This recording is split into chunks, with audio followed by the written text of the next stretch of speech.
This is a true crime discussions channel. We speculate. This is all just speculation. Because it's true crime, it's for mature audiences only. There will be no children allowed, no exceptions. Everything on this channel falls under fair use. Please remember to like, comment, subscribe, and share. It's free. Hey y'all, I am so glad to see y'all this Saturday. I'm so glad y'all are here. Good to see you. Brave Adventures of Nurse Jenny, Westside Crime Show, Lori Ann, Monica, Kimmy Doodles, my lovely Jenny Jen A1 says day one, Michael Green, Chili Chicken, Lori Ann again. I think I said you once. Michael, Snarky Pants. Good to see you. Tom, good to see you. Scrolling. Yes, maybe no. Good to see you. Monica, good to see you. Miss Scorpio Rising. I'm so glad you are here today. Glitter is forever. Good to see you. You've been hanging out in chats where I've been at. I usually stay in the bushes because when I'm listening to YouTube channels, I'm usually like so busy doing things that I don't have time to talk. But I have seen you there. So I wanted to say hey from the bushes. Hey girl, hi. Stephanie, good to see you. One sunny day, good to see you. Cindy from sunny South Florida, good to see you. Thomas McCarthy, good to see you. What are you doing, child? Girl, they cannot walk by my room and not kiss the basil. Piloa's mom, good to see you. Okay, if I missed anybody, please let me know. I was just looking and I saw that I missed a couple, or I didn't miss a couple of things. I found a couple of things that are not on the thumbnail that we can talk about this here day. Sky Maiden, good to see you. Cara Bubara, good to see you. Abellis, my lovely Abellis, good to see you. And Crystal Burns, good to see you. Sky Maiden, I think I said you, but if I didn't, hello. Anders, good to see you. Good to see you. Okay. Alrighty. So we have some documents. We have. I just saw this video right here about Jayden Spicer. So let's start with that. Kane's Nana, good to see you. Let me pull up YouTube real quick. And then Dancy Dane sent me a presser. But now police say. This says mom makes shocking confession in missing son's manslaughter case. Oh, where's my pen? And I wanted to kind of skim through it real quick to see if there's anything we don't know about Jayden Spicer, if she admitted to anything as far as little Jayden goes. Hold on, I got to find my pen so I can write my things down. Y'all, I have never kept up with a pen like I've kept up with this here pink pen. I have a pen that writes in pink, and it's a Sharpie pen. Like Sharpie pens are the only pens I'll buy. Has the fighting for the pumpkin seeds begun? Not yet, but it will. They made some with one of the pumpkins out of the garden not long ago. But they didn't fight much over it. Hey, Miss King of Anything, good to see you. Hannah UK, good to see you. Okay, so like I said, I did see this just now as my intro was running on Jayden Spicer, so I figured we'd see what it was about. Anders, I've missed you too. Okay, so let's see what this is about. I don't know if we're going to get any new information. If it doesn't appear to be anything new, then I'll close out of it pretty quickly. Let's see. She knew exactly where her son was and what happened. This missing persons case became a criminal investigation. She didn't shed a tear, nothing. She didn't get upset when we mentioned his name. And we spoke to the couple who runs a YouTube channel that went and talked to Felicia Gross while her son was still missing. What they say they saw when they looked her in the eyes and what the chances are there could be more arrests in this case. We're on the case presented by... Okay, so I think they're just going to talk about how she admitted to what she did, and which we talked about, but I do want to see what the McCoys had to say about it. If y'all want to look at that with me. But I'm always finding stuff right at the last minute that isn't on the thumbnail. Oh my goodness. These things pop up on my computer. This one's from the Daily Mail. It says, Trump's mystery woman plunged into Putin's leak scandal. Lord mercy. Hey, Cracker Jacks. Good to see you. Tom said, evil bitch. All right, let's see what the McCoys have to say about it. I'll play it right here. Let's see. I don't think it's anything new, though. At this point, there were no reports of foul play being involved. This was just a missing persons investigation. Well, after a week of searching, it became a criminal case. Police say they found Jayden's body. After approximately 3 p.m., the remains of Jayden Spicer were discovered buried at the scene. Police say Jayden's body was found in a shallow grave in a wooded area about a half hour from his home. I think it was the McCoys, too, who found the grave spot. Okay, here's where the McCoys start talking. So let's see what they have to say. Conversation. Joining us now to talk a little bit more about this, two YouTube creators who are covering this story from the ground in Kentucky, Fred and Sheila McCoy. They run the... I didn't mean to yell at y'all's ear. Somebody told me that, like, the video is really low, but when I talk, it's really loud. So I'm going to try to work on that. In my opinion, good to see you. I'm just now seeing you. If I didn't see you, if you said anything before, I just now saw that. That's why I said, oh. Anders said, was it her who said she changed his diaper, but he looked a bit too old? I don't think so. Michael said he actually looked like he had eaten in that last pic. All right. Okay. Sorry, y'all. I didn't mean to scream in your ear. Hatfield McCoy Museum Adventures account on YouTube. Be sure to go check it out, including the video related to the search for Jayden Spicer. And let's start there. How did you come upon this story? You saw it on the news, like everybody did. And when we first saw it, we kind of figured it was going to take the police. We didn't think that would do a lot of good to be searching. We figured from the beginning that this was something dealing with the mother and the stepfather. And so we didn't start searching or doing anything till into the 5th or 6th day. Right. And we really didn't have a lot of faith, I guess, to thinking we were going to find anything. We figured who done something that it wasn't going to be something somebody would find him in a search. It was going to take somebody that knew where the child was at. Okay, so Anders, it wasn't that one. Miss King of Anything said, no, that's a missing 7-month-old in California. And yeah, Teresa, I'm just now figuring this out. Good to see you. Does anybody know what the name of the child is? And I'll see what we can find on it, what I can dig and find out. And then also, Anders, Abella's asked, how was your mom and did you see her today? You're not 100% sure. Okay. Poor baby. He's the same age as my son. I don't know how anyone can hurt a child, especially a baby. I don't know either. With these children and stuff, I think they get frustrated with them, especially with the autism thing. But the thing is about it, like they talk about, he has to have 24/7 care, and even going back to the daggum video I need to do where we were looking at the parents in Florida whose children were running across lanes of traffic. I mean, the reason was because the parents were sleeping all day. You can implement ways to keep your children in your house, or set alarm. I mean, technology nowadays is astonishing. Like there's ways to make sure your children are safe and you can sleep even when you need 24-hour supervision for a child. But if I had to be up with a child all night, I would sit on the couch. I would get them all in the living room and I would put baby gates up. And then I would sit or lay on the couch with the TV on and listen to them play and kind of drift a little bit in and out of sleep and then try to get them to go to bed early that night. There's ways that you can, I just don't know. I don't know what's going on. Okay, last name Haro. Okay, I'm going to write that down. Father has a conviction of child abuse. All right, I'm going to see what I can find. Nona Rocks. Nana Rocks, thank you for being here. Rebecca Haro, Emmanuel. All right, let me write this down. I'm going to play this video while I write this stuff down and see what we can find about it. We just felt that way. Because I know in your video you went to the Gross house where Jayden was living. And for people who haven't seen your video, walk us through what you saw and what happened when you went there.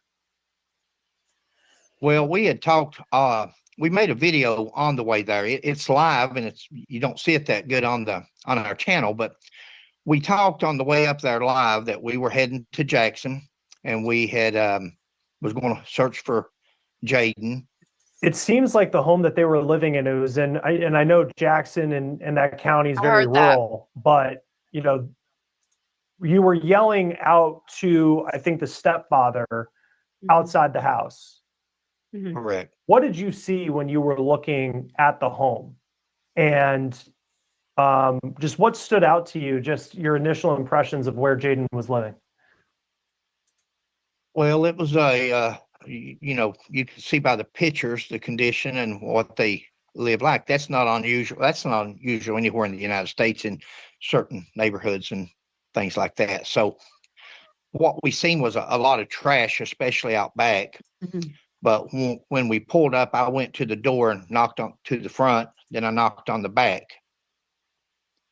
Nobody came, and I didn't hear any movement in the house or see any curtains rattling. And I came back and told Sheila that we'd go ahead and search. We didn't see no trespassing signs, so we was going to go ahead and look around. Why was there trash all in the yard? What are people doing? All right, what I wrote down is dad has child abuse conviction. Rebecca Haro, Emmanuel Haro, and California San Bernardino. We'll see what we can find. The mom said she was attacked in a shopping center parking lot and the boy was taken. Okay. And we thought it was unusual that the dog was there. That was the first thing. We had talked on the way there. We'd made us a list of things in our mind that if we should get a chance to talk to these two, of questions we would ask. And we pretty much asked, we asked a lot of the questions. We didn't get them all asked. He finally said, he told us 2 times that he had a lawyer or lawyers. And then the last time he started walking off and said, I'm done. I'm not talking anymore. And so we didn't get to ask everything. And this was all because you spoke, so if you watch the video, you speak to the stepfather, who at the time of this recording, he has not been arrested or charged. At this point, Felicia Gross has been, but a big red flag for me is that they're talking about that he was mentioning that he has a lawyer several times. I mean, that's going to tell me off the bat that there's something suspicious going on. If your child's missing and people are showing up to search, I'm not going to think that I need a lawyer. Now, to be honest with you, if I start getting questioned by police, I might get a lawyer, which by that point they might have been. I don't know. I'm still not believing that Josh didn't have anything to do with it. But people showing up searching, I'm not going to tell them 2 and 3 times that I have a lawyer, especially if they're searching with my child, searching for my child.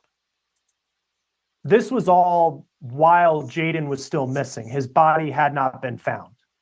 Right. And did you get the sense that there was urgency from, was Felicia, well, let's start there. Was Felicia at the house? Did you meet her?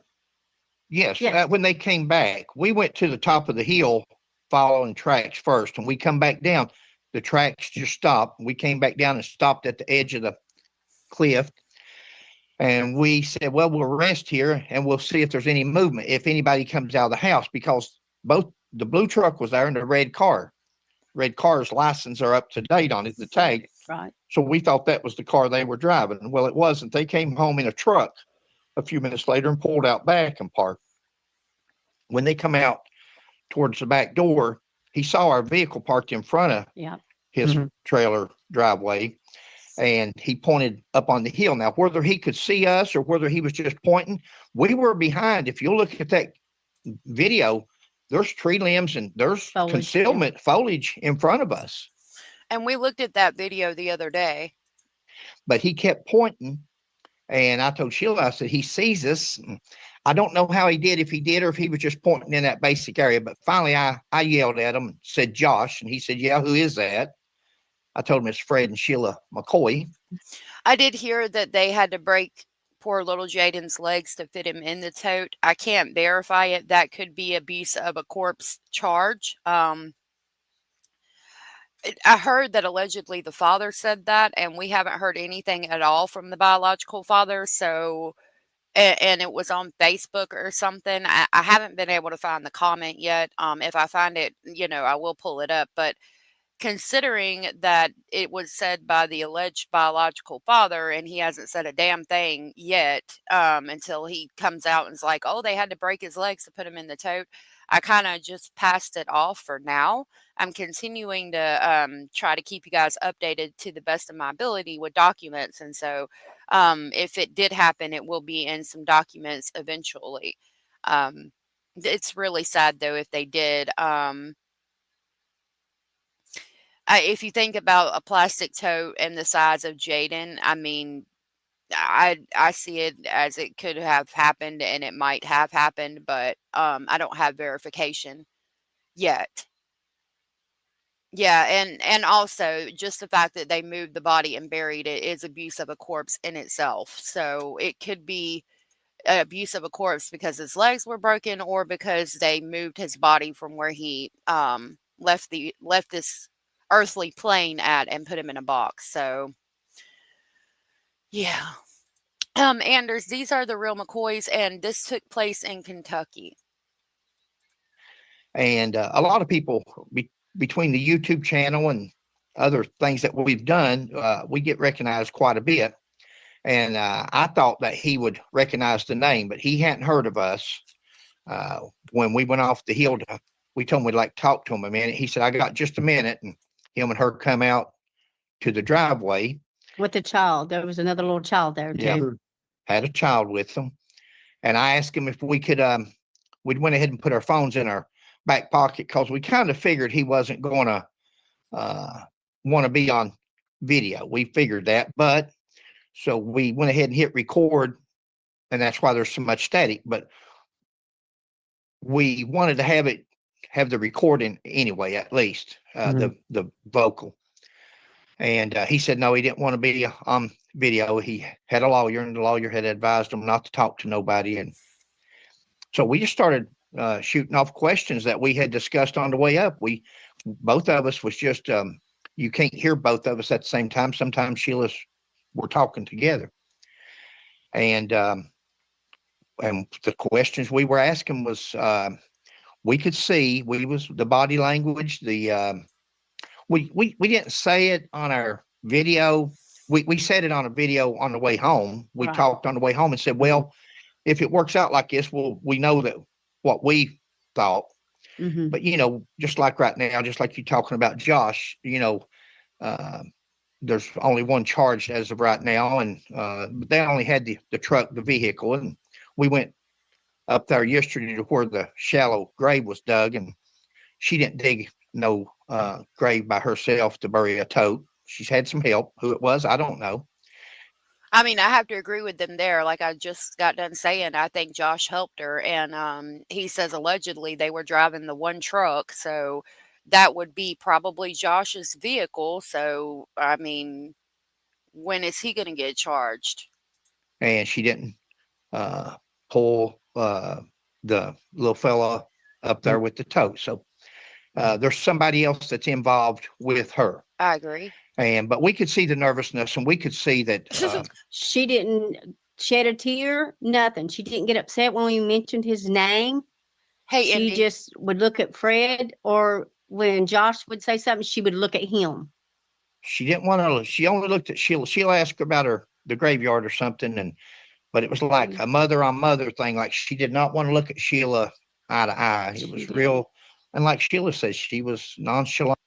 Okay, I think real quick, let me say hey to y'all. Indy, I saw that cat ride came in, and Orly Buchanan, nice to meet you. This is so sad, and thank you for hanging out. I just found this right before we started. Sadly, they had no emotional connection with him and hadn't the mindset to do the right thing. I agree. I think it has a lot to do with they had no emotional connection with him. And I'm thinking about the people who had Jayden before, the two aunts who came out and spoke very highly of him, and then the Nana these are all women. And when she's referencing Felicia having a hard time looking her in the eye, I think it's because she has more respect for women. And, with the women being the ones involved taking care of Jayden most of the time until about a month ago when she got him, I think she would be scared to look them in the eye because she would feel like they would know. A woman's intuition would pick up on that she had done something. Hey, Teresa. Sky Maiden said if this little fellow was 5'1" and put in that tote, there's no way she could carry that by herself at the dead weight of the child. I agree. Um, and I'm wondering when Josh is going to be charged because I don't think anybody else helped her. And if we remember the interviews with the aunts from a couple of days ago, they said that they felt like something was off from the beginning, and it's probably because Felicia couldn't look them in the eyes. She was, of course they offered, look all you want, look all you want. And after they left me, and not on video because we didn't want to, what if they wasn't involved or we didn't want to falsely accuse, but we said, we'll go ahead and look around just to be nosy. We're not going to find nothing here. They're too eager for you to search. Confident. Yeah, you could tell there was nothing. We weren't going to find nothing there. Because when you spoke to both of them, Thank you. Again, this was at the time when Jayden was still missing, and you have this massive search going on across Kentucky trying to find him. Was there any sort of, I know that they didn't have the body language where it seemed like they were pretty nonchalant about it, but had they been searching? I know she released a letter, but that was really it. But they had already lawyered up by the time you had talked to her. Yeah, I think. Yeah, being nonchalant would be a big red flag. Orly, thank you for being here. And Connie, good to see you. Connie's sister, good to see you. That man rides in the caboose of the train. Thank y'all for hanging out with me this Saturday. We're the only other, I guess they'd talk to law enforcement to file the missing persons, but I think Sheila and I are the only people that they talk to, period. That we know of, at any length, especially. And like I said, I talk fast and we were shooting the questions out, and we were real nice. They were nice to us. We thanked them. They thanked us. But that's part of investigating. That's part of being an investigator. When you talk to somebody, you didn't want to go in there, and be accusatory and get them off on the negative right off the bat. We were very, when he said, yeah, look all you want. And I said, yeah, that's the attitude that you should have. That's the way a father or stepfather or whatever I said, that's the way you should be. I would be surprised if somebody said, no, you can't look for my missing child. And Right. he said, no, you look all you want. We have nothing to hide. They brought the dogs in the house. They searched the property. The property. But question Sheila and I've had the last day or so pondering on this is, oh goodness, is they took dogs in there, and I assume search and cadaver dogs. If the child passed away in the house, why didn't the dog even to that alert, even though there's no decay and stuff, they would still, the dogs are trained. And Sheila brought up an interesting point today, which was sad, because she said, Fred, what if she had drugged the child so much that he's sleeping so hard that she thinks that he's deceased, and she's went and, oh no, don't even go there. Oh my God. That makes it so much worse when you think about his legs being broken. But there's no way if he was asleep, because she had drugged him to that extent, that he wouldn't have woken up when she allegedly, if the legs are broken, then when she broke his legs, he would have woke up. So hopefully that's wrong. About the dogs not alerting to him ever being in the house or whatever. First of all, the dogs might have alerted to him being in the house. The decomposition dogs should have alerted to something, and if they didn't, it would make me wonder how long he had been dead. Like if he's been dead for, let's say they've had him for a month. The last time anybody else spoke to him was July 3rd, I think. So if he had died shortly thereafter that, and they've cleaned the area where he passed away at significantly with bleach and other things, and it's been 2, 3, 4 weeks, could a decomposition dog pick up on that? And even if they could that one specifically? I don't know if they took a decomp dog in there though. I mean, well, they would have had to because any other dog would have alerted because that's his house.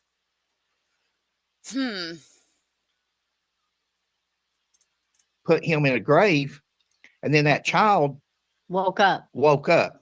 Now Mm-mm. imagine that. And the dog, again, I don't know what dogs were there or if they alerted. But it's something to think about that child very well. Now the coroner will be able to, or the ME will be able to figure that out and see if there's any dust or dirt or anything in his lungs. But can you imagine a 10-year-old child waking up and being inside of a tote and don't know how he got there or where he's at? And No, I mean, it's miserable. terrifying to think about. Sheila, for you, I mean, you looked Felicia gross in her eyes, and we've seen her. She was in court today, through a video feed. What did you see when you looked in her eyes and spoke with her? I just saw blank. I didn't see any. Like I said, I didn't see anything. She just shook my hand, said, "I'm Felicia," and I said, "I'm Sheila." And then when she was talking about Canoe, where the grandmother was, she told me about. She looked at me then and said that, but there was nothing there. It's not like. Okay, that my question specifically would have been like when she talked about Canoe, what was she like? Because the child was close to the grandmother. I'm sorry, the child was not close to the grandmother significantly, but over there by Canoe Road. So that would have been interesting to know if she changed emotionally when she talked about Canoe in that area specifically. But they're saying that she didn't. Now, you asked me about when he started school. I have the obituary here that I think it talks about the school. I know you can't see it. Highland Turner Elementary School. So I'm going to write that down, and I'm going to see when they start school so we'll know when he would have started school, and that would tell us if she just now said something because he was supposed to start school. It says on the obituary, Jayden was a bright and energetic student at Highland Turner Elementary School in Breathitt County, preparing to enter the 4th grade. And I would think that, he was gonna start school soon, so that might be why she did that. I don't know. Yeah, she does look heavily medicated, Michael. She really does. It's interesting. I'm wondering whose sleeping medication it was because we looked up this specific charge and it showed us that it's going to be some kind of not over the counter medication, some kind of prescription medication. So what kind of prescription sleep medication was she giving him? Lots of love from Vancouver Island. That's cool. I don't know how anyone could hurt a child. It's really sad. I don't know how to explain it. She just had this blank expression, just carefree. It didn't make sense. She That's wasn't weird. like, people handle things different ways, of course. Some people cry, some people don't. But she just acted like carefree, normal thing. It wasn't like it was no big deal to me, in my opinion. Sheila told them when we turned them, they started to walk off. They were done with the interview, and Sheila said, "We're going to find that boy. We're going to find that boy." And we went ahead and walked back to the vehicle and took our phones out. But did they have any response to that when you said, we're going to find your child? No, he was already walking off because he said, he's done. Yeah. But we got through a lot more than we thought. Yeah. We was surprised that we talked as long as we did. It's hard to hear on there, and it cuts in and out. But they answered a lot of our questions as far as the thing we talked about on the way up there was where the great grandmother lived. Right. And if the boy did run off, we asked him if Jayden was grieving his grandmother's death, and he said, "Oh yeah, he was grieving her Oh death. man. You know, there's a photo Sheila put on a video day of when he lived with his grandmother, and look at now. He's lost weight and all this and that. You can tell he's not circles underneath his eyes. You can tell somebody failed this young man. The system failed him. They sent him to his death sentence. I mean, it's as plain and simple as that. If we've got somebody that was in charge of that young man and those children, there they were with another child with them. And I told Sheila, I said, on our way home, looks like they would, at least until this is over with, if you've lost a child, and we've been on other searches for other children that's come up, some still not recovered. Right. But looks like they would, at least out of caution, remove all the children until this is settled. But thankfully, that one there is okay. What was the moment like when you discovered the bag that had? I wanted to pause that real quick. And he said the system failed this child. So that makes me think that CPS did give him back, because they reference how the system 100% completely failed this child. So that could answer our question about, did CPS give them back, or did the aunts give them back? I do believe it's going to be CPS. Hey, Faye. Cuban Dolly. Good to see you. Okay. Had Jayden's clothes in it. That was insane. That was confusing, and we've Yeah. had plenty of time to think. Now, when we've people's commented, and some people says, well, it could be a scent bag for the dogs. There was so much clothing in that, and so much clothing around, that why would you want to contaminate his clothing with other dogs sniffing and smelling?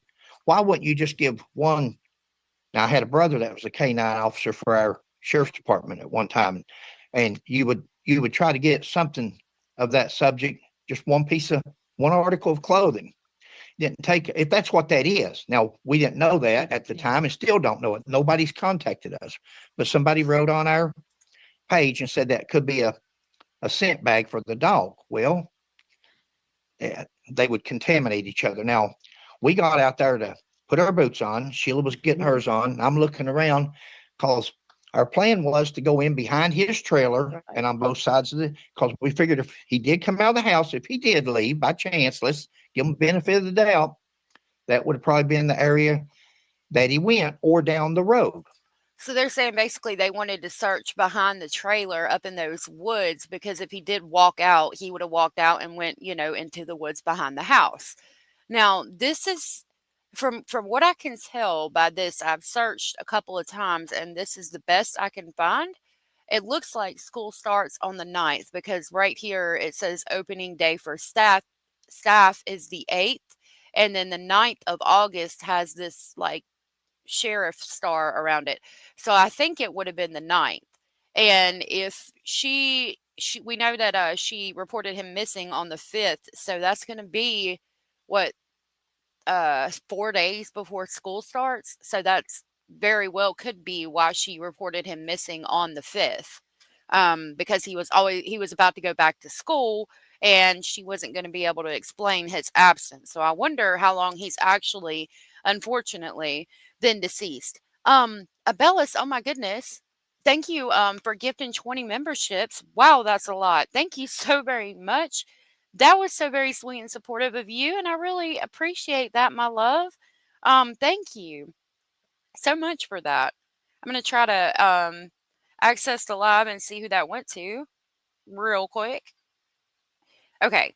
Those went to Weather Rain, yay. Triple L, Kim Casey for Justice, Crime Brulee, Kath Collins, Christine Taylor, Serenity RPH, Slim Hoffa, Savage Barbie, Joy J, Vicky G, DB, Dina Weeks, Sarah McKee, Angelic, Sabrina Ham, Kathy M, Victoria Holloway, Lindsay Mackin, and Leah H. If you were gifted from Abellis and you are aware you were gifted, please tell Abellis thank you. Thank you so much, Abellis. I really appreciate that. I will grab the Polar Express to pick y'all up on the way to Speculation Station. Thank you again, Abellis.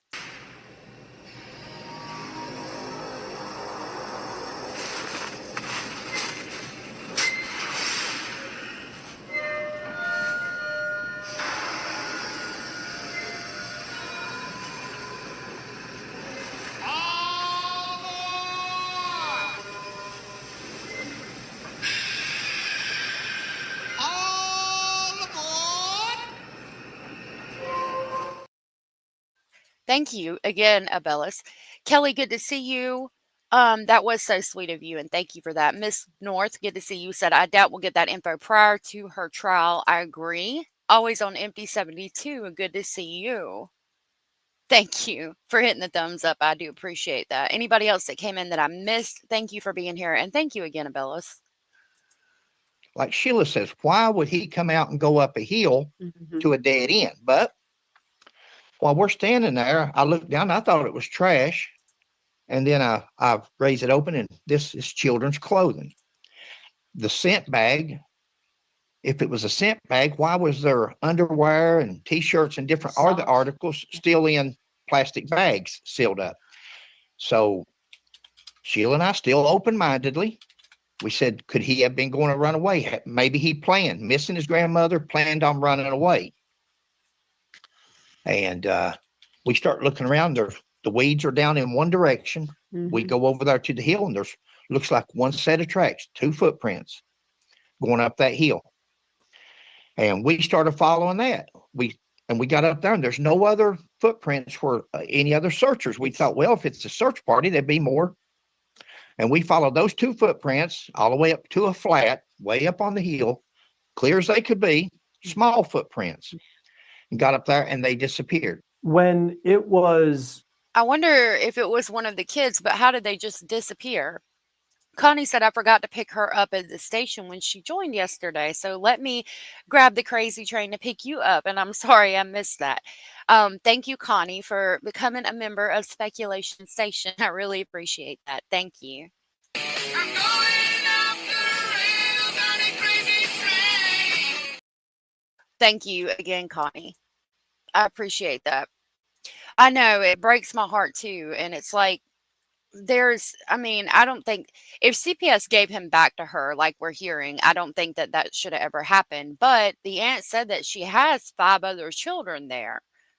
Like, what was it about him? Was she just not emotionally attached enough to try to take care of him? announced the arrest of Felicia Gross. And again, she's the only one who's been charged at this point. And then she tells this story, according to police, that she gave Jayden some sort of sleeping medication. He has a medical emergency. That's how he died. And then she takes him to, 30 minutes away to this shallow grave location. Was there anything that you thought about in that moment related to your conversation that maybe you didn't before?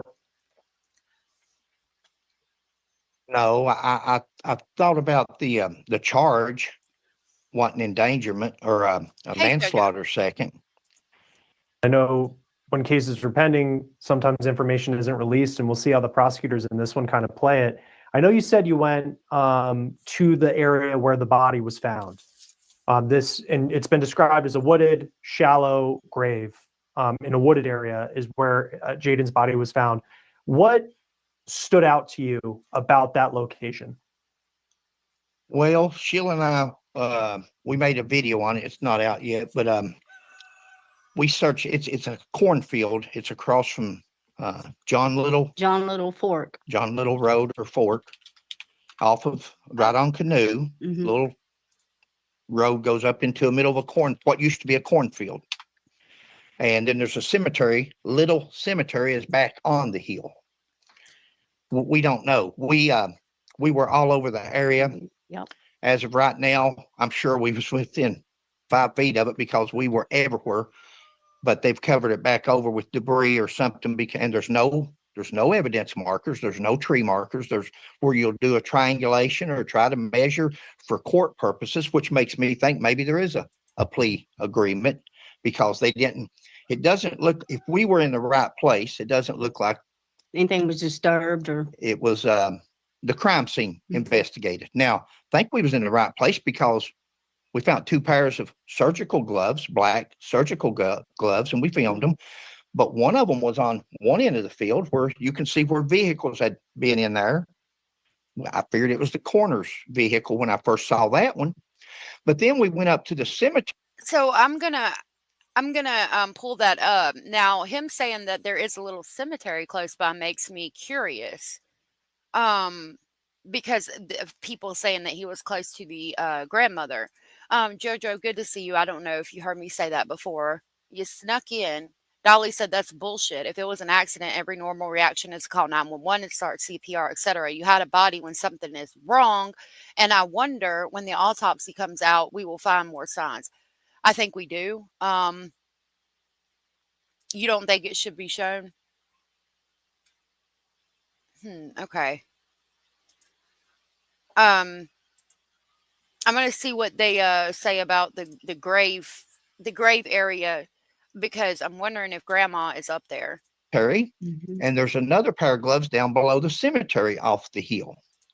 Me too. A fellow recognized us up there. We went to get us a drink, and somebody behind me said Fred McCoy out of the blue, and we're not from that area. So I said, where you know me from? Because as a 40-year police officer, a lot of times it's somebody I've had dealings with. And he said, YouTube, I follow you on YouTube. And we said, we've been trying to find that place. He said, I'll show you where it's at. But we thought he was going to show us the exact spot, but he took us back to the cornfield where we had done been. Yeah. And so as of right now, I mean, it's in that area where she's supposedly buried, but that ground is harder than my head.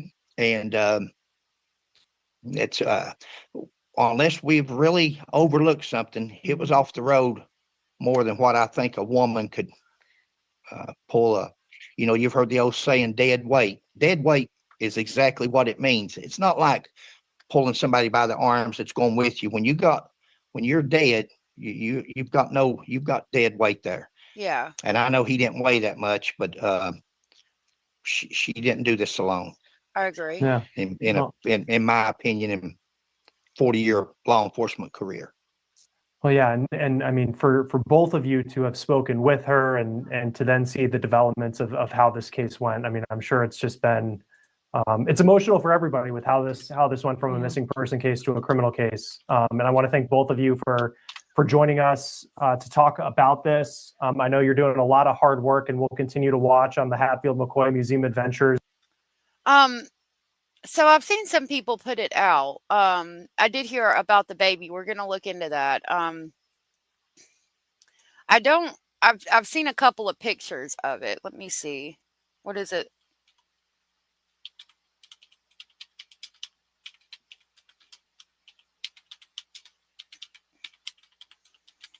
I want to see what they found. See, that's what people are showing. Like, you can see that, but that doesn't look like I wouldn't think that that's it. I'm going to look at it real quick just to see, because I don't think that would be it. That doesn't, and they were saying that they don't think that that's it either, but do I recommend for early? Oh, there's, check, YouTube. I mean, Google. All I need is Jesus for that. Hey, Monica, good to see you. Nice to meet you. Okay, let's see what, I'm going to kind of skip it. I'm not going to do that. Oh, there's a snake. For snakes, the copperhead snake is the most common snake here in Kentucky. Look at these pictures, how they camouflage themselves and just lay beside the leaves and branches and logs, and they're everywhere. The good thing about a copperhead, unless you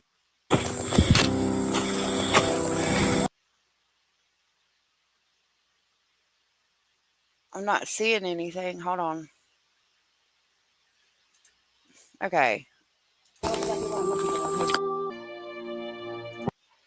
So there is some gloves, but there's like leaves on top of the gloves.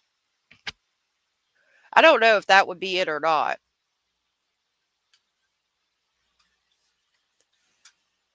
Yeah, I don't know about that. I don't know. I guess we'll find out. I don't want to, stay on it too long. Kind of wanted to see the other graveyard.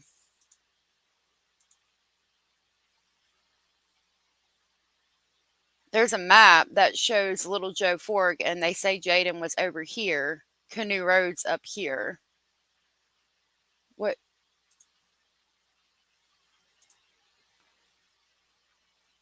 Okay, so that's the cornfield, and they talk about going into the woods over there. I don't know. Maybe it's possible if she pulled off right there in like the dead of night and then went back there, but I don't know. Hey, Ava. Yeah, I'm going to look into it. There's a, what is it? Cottonmouth here, I do believe. All right. So I did enjoy, well, you know, as much as you can, listening to that and getting their perspective. It was interesting to hear about the how the parents were acting now that we know that they're guilty of that. We can jump over to Austin Drummond documents that I have. Now, let's see if I've got a short little video about Austin. I don't know if you remember who he was, but this is 1 minute and 40 seconds. So we'll play this real quick to remind you who he is. Continues for a suspect connected to a quadruple murder involving an abandoned infant in West Tennessee. Take a look at your screen now. Agents say 28-year-old Austin Drummond should be considered armed and dangerous and could still be in the state. 10 News reporter Maria Guzman sets the scene for us with where things stand tonight. Maria. Yes, Katie, this unfolded in Tiptonville. That's about 2 hours north of Memphis, and TBI agents say they found his car in Jackson, Tennessee on Friday. Officials say the victims were found dead in a wooded area Tuesday. They range from 15 years old to 38 years old and were all related to each other. Officials believe the deaths were planned out by the suspect. Okay. He needs to be taken off the streets. We would like to do that peacefully. We would like for him to turn him.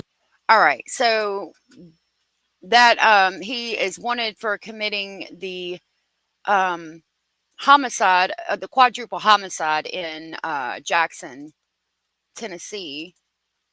And I'm pulling up these documents. I'm going to pull up everything. There were several that I had.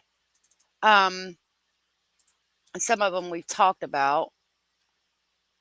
This one is from July 24th of 2020. It's Austin Drummond. It says, this is to serve as your official notification regarding your parole hearing on July 23rd. And we listened to that, held at West Tennessee State Penitentiary. The Tennessee Board of Parole made a final decision as follows: declining parole. The following information is related to their decision. The release from custody at this time would have a substantially adverse effect on institutional discipline.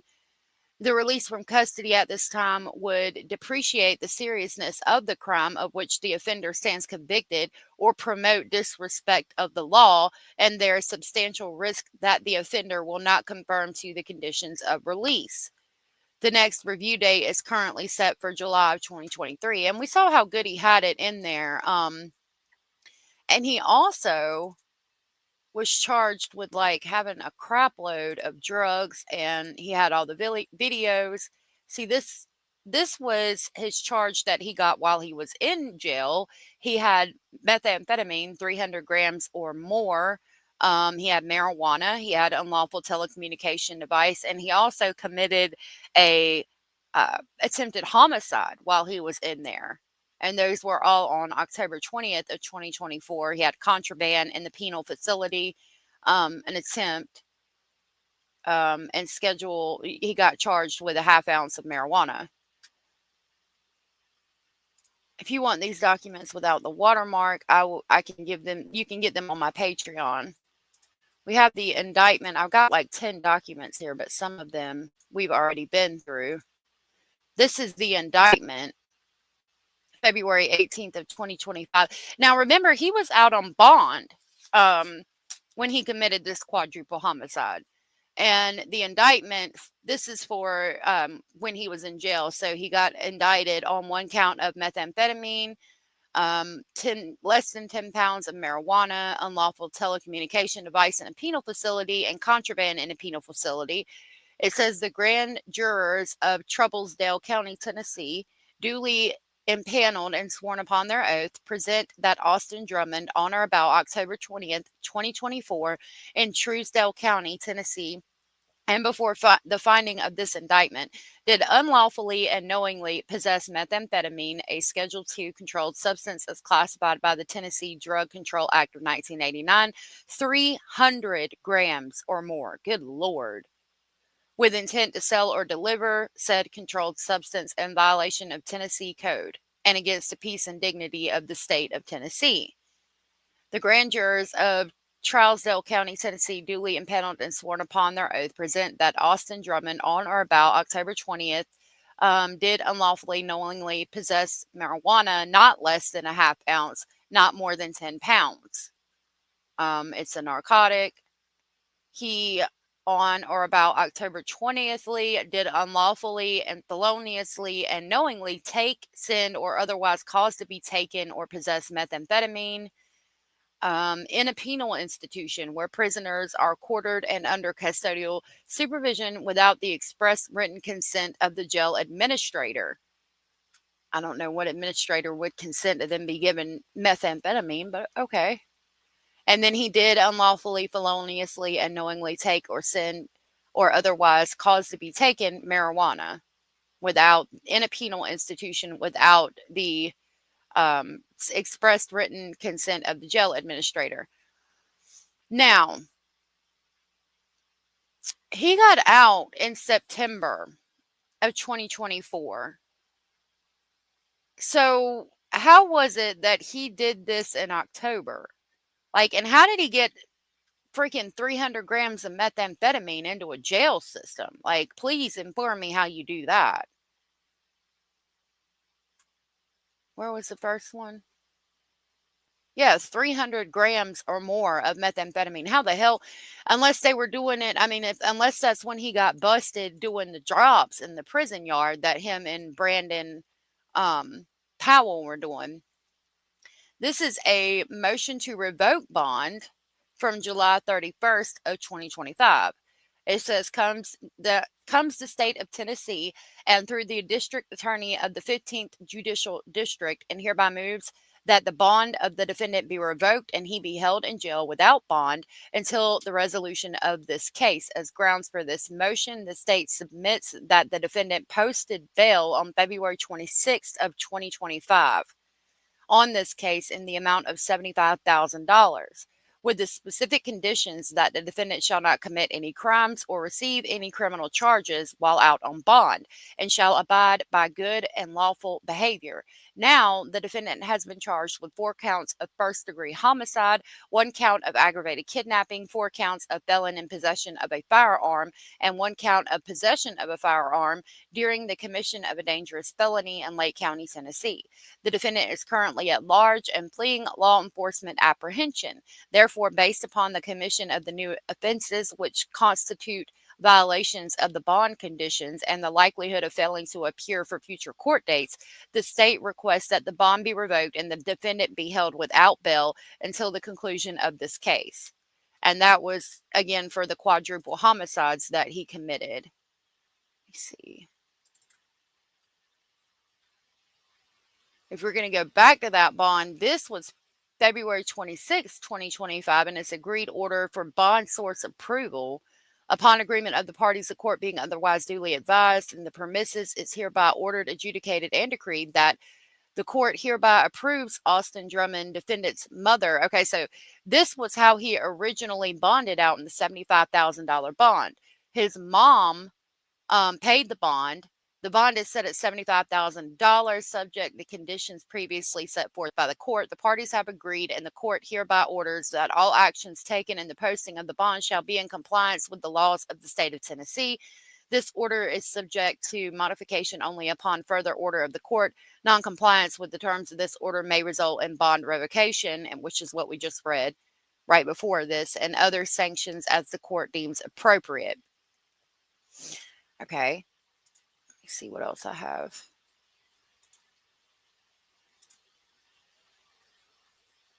This goes back to the original robbery charge that he got when he was 16. Oh, we read that. Okay. It gives us basically the breakdown stating that He came in July 31st of 2013 to the Circle K. He was walking around every aisle. The girl behind the register said, "What are you doing?" And he said, "Oh, I'm just looking. I've got the munchies." She turned to look in the parking lot.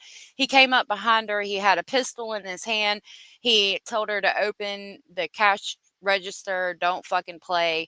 And there was $44 in there, and then proceeded to say as he left the building, "Man, y'all fucking tripping 3 times." Evaded the police. She saw police officers that come there while she's open every night, and she told them what happened. They took off after him, and then they eventually found him in Daytona Beach in Florida. So what is this?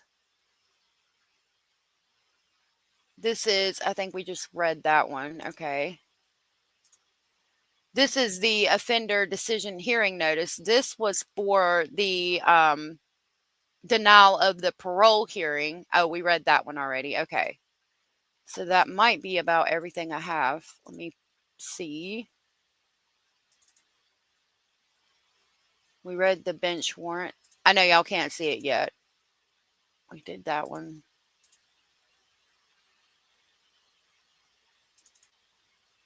Order granting state's motion. I don't know if we did this one specifically.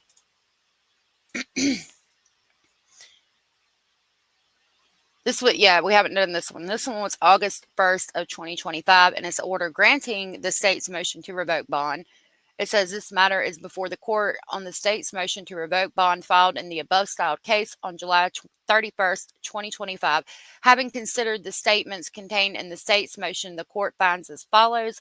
The defendant posted bail on February 26th of 2025 on this case in the amount of $75,000 with the specific conditions that the defendant shall not commit any crime or receive any criminal charges while out on bond and shall abide by good and lawful behavior. The defendant has since been charged with 4 counts of first-degree homicide, 1 count of aggravated kidnapping, 4 counts of felon in possession of a firearm, 1 count of possession of a firearm during the commission of a dangerous felony in Lake County, Tennessee. The defendant is currently at large and fleeing law enforcement apprehension. The court finds that due to these violations, the defendant poses a risk of danger to the community as well as a flight risk. It is therefore ordered, adjudicated, and decreed that the defendant's bond is revoked. The defendant shall be immediately remanded to custody. A hearing shall be held following the defendant's incarceration. It is so ordered.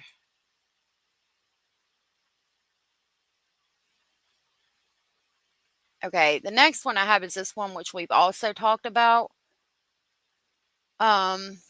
And it goes over again what he did when he was 16. And then all of the charges from before, like this goes over his juvenile record, and this one's on my Patreon, but we did talk about it before, like even going back to October 17th, 2009. Defendant shoplift some Axe deodorant, Axe hair scrub, and a laser light, which could not be returned, value at $5.99 from Walgreens. He took the items in a restroom and concealed them in a book bag. When confronted by the store manager, he continued to walk east on University Parkway, where he was stopped by an officer. He surrendered the items to the officer. Defendant was reported to have frequent runaway behavior. He was said to sneak out of the house at night. He absconded from the Madison County Health Department on June 13th of 2013 and was said to be currently on runaway status on October 10th of 2013 as per the Department of Children's Services Family Permanency Plan. He had a history of vandalism and he tried to hurt himself. He was taking Xanax and marijuana, all kinds of things. This is a letter from the state attorney. They wrote this when he was up for parole, and this is from Dorisha Davis, victim service director. I'm sorry, I had it wrong. No, yeah, this is from Jody Pickens, the district attorney, and they wrote it to Victim Services Director, Tennessee Board of Parole. And he wrote, "Dear Miss Davis, I've been notified of the above defendant's parole hearing set on July 23rd of 2020 at the West Tennessee State Penitentiary. This office strongly opposes his early release on parole. Austin Drummond is a dangerous felony offender and confirmed member of the Vice Lords. On July 31st of 2013, he entered a Circle K convenience store and pointed a revolver pistol at the victim in the case, and he demanded money from her. His conviction was by a jury of aggravated robbery. After his jury trial, Drummond made a phone call to his father where he threatened jurors and the victim of the case. He made statements saying, quote, "They are going to regret it," unquote, and, quote, "I'll be out one day," unquote. Drummond's behavior while in prison should also be taken into consideration. He has 25 disciplinary actions against him that include refusing orders, drug possession, defiance, and being in possession of a deadly weapon. This type of behavior clearly demonstrates that Drummond has no desire for rehabilitation and is not capable of living among society. Due to the seriousness of his crimes he committed, his violent behavior towards the victims in these cases, and to protect society from his criminal behavior, we feel that he should remain in prison and serve his sentence in full. And that he did. He was out on bond, like we just read in the other documents, at the time of these homicides.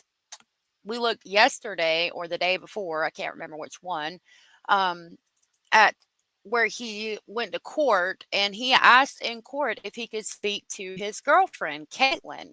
The reason he had to ask was because there is a restraining order stating that he cannot talk to any of the members of the family of the people he committed the homicides of. And allegedly they want to talk to each other. And so he was trying to get approved to talk to her. And that makes me think that she could possibly indeed be 4 months pregnant with his child. Sorry if I missed anybody coming in. Lily Gal, good to see you.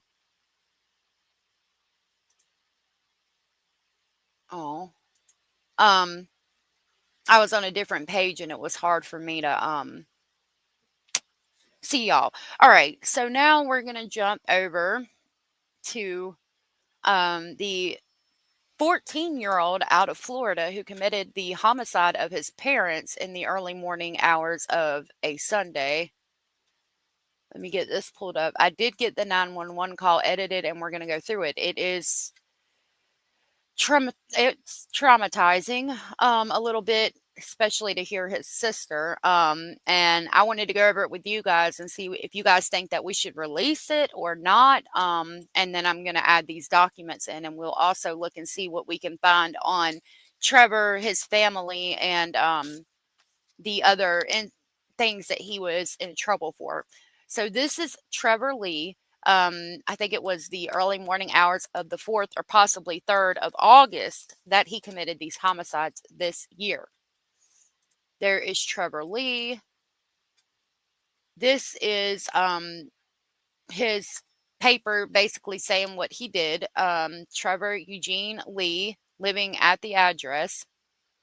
On the 4th day of August at 12 a.m., the defendant, and it violated laws, and it says on August 12th, 2025, the Clay County Grand Jury, okay, this is where they changed his charge. Hold on, let me go to the first one.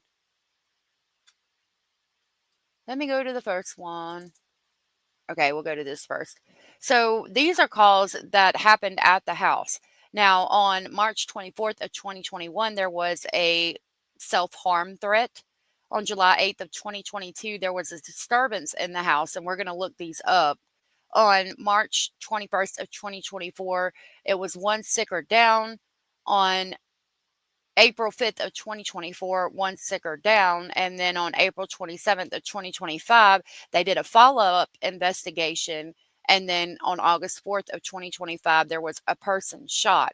While we're listening to the 911 audio, I'm going to see what we can pull up about these past occurrences, because I have access to the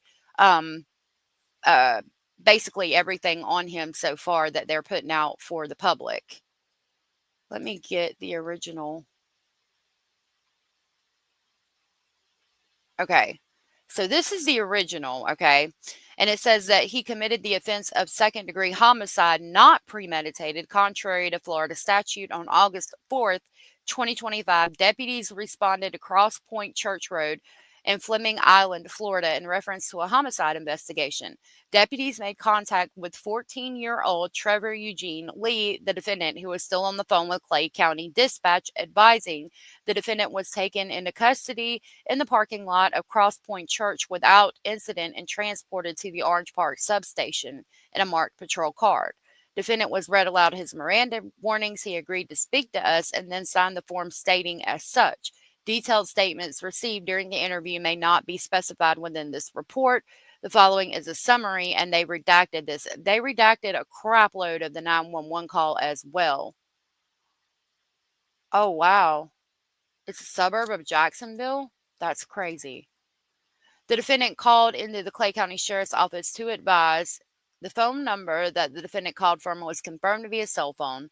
Deputies responded to the residence and located victim 1 and victim 2 in their bedroom with multiple gunshot wounds. Clay County Fire and Rescue confirmed both victims were deceased. Several spent shell casings were observed in the bedroom. The defendant was processed at Orange Park Substation, and he was transported to the Duval Juvenile Detention Center. And then if we go back to this newer one, it says Trevor Eugene Lee committed 2 counts of homicide in the first degree, premeditated. All counts received no bond. The defendant was served this indictment while being processed at the Orange Park substation in reference to number, and that gives us that. The defendant was transported to the Duval County Jail. So I don't know what made them change it from, what was it up here? Second degree homicide not premeditated to first degree homicide premeditated. I want to know what made it change. So yesterday we tried to listen to the 911 call, and we weren't able to hear it. So I did go through the 2 calls that I had, and actually I'm going to have to hold on just a minute. And basically both calls together was a 60-minute audio, okay? Now, I went through and I took out all of the pauses and all of the parts where they were just not talking, and it brought it down to 16 minutes. Now, before we start this phone call, I want to tell you that it might be hard to listen to, especially the first part where his sister calls in. You can hear her go through all of this, like almost all of the stages of grief on the phone. It's crazy. This is a real 911 call. This is 100% raw emotion. She's in California and her family is in Florida, and there's nothing that she can do.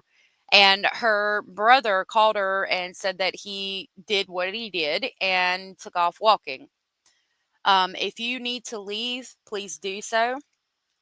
Because again, this is raw emotion. It's going to be hard to hear. It was hard for me to hear. I had to edit it while I was out walking. So you'll see how I put in the word saying that this first part is his sister.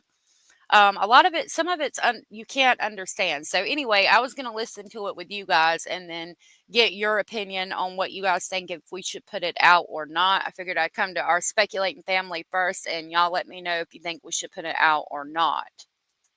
All right. So let me play that. Clay County Sheriff's Office, Trevot Lee. How can I help you? Hello, please. I need you some help. I've been shot. Are you there with Please them? send help. No, I'm all the way in California. Please, I need you to send help. What makes you? I don't know. I don't know where he's at. I have no idea where he's at. But please, hurry up, please. What did he say? They're in the house. Please, please, please, please, please. Send help immediately. Ambulance, whatever, immediately. I'm saying with me. Jesus. What's his name? Yes, What's his last name? Lee. What's your name? What does the house look like? Um, Do they park the vehicles in the driveway or in the garage? yes, in the driveway, Please. Okay, now it's gonna be, like I said, a little weird and it might not make a lot of sense because I took out, like, if there was a long pause, I took it out and I only kept kind of.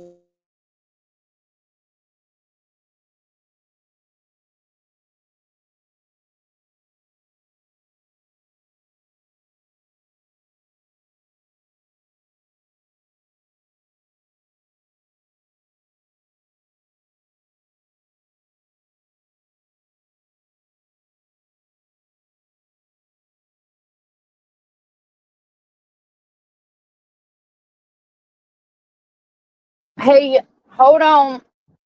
The breaker flipped. I'm gonna write it in case you can't hear me.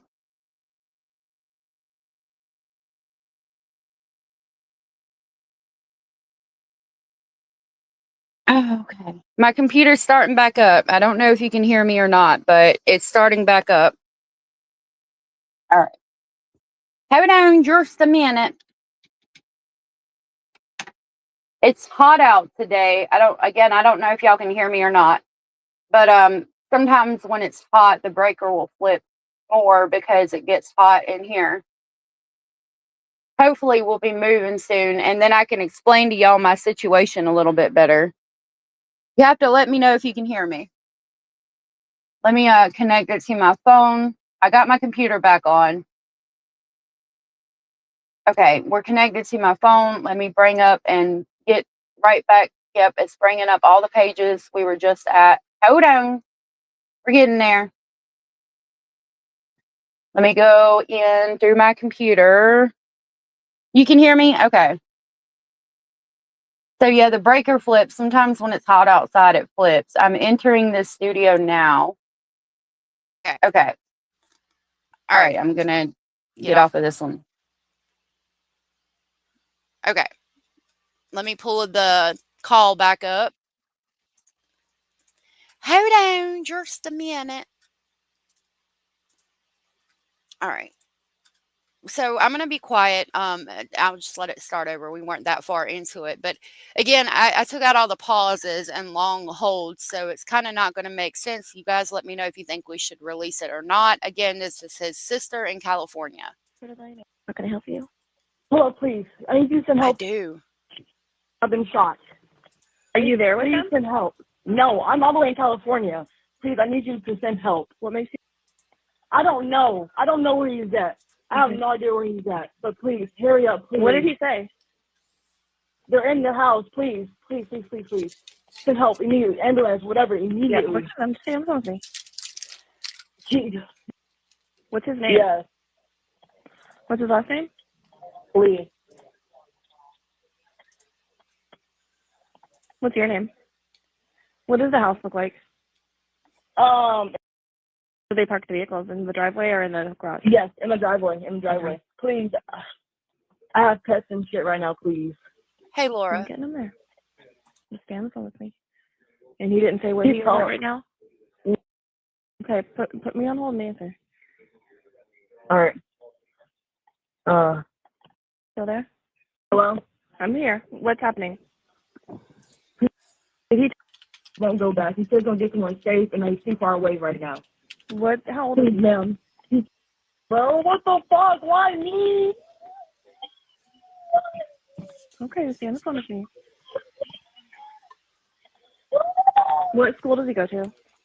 I'm fucking sorry. I'm out of state. I'm in the Okay. military. I don't know That's what okay. goes on. But they just had a good day. They went to the movies, bro. They went to the movies. Please. Okay, just stay on the phone with me, okay? Just stay on the phone with me. We're getting it figured out, okay? Daddy, bro. Please. I need them to see there, We bro. have everyone on the way. We have everyone on the way. Please. We'll get this figured out. He didn't tell you where he was? Did it sound like he was walking, like outside or something? Okay. What else did he say?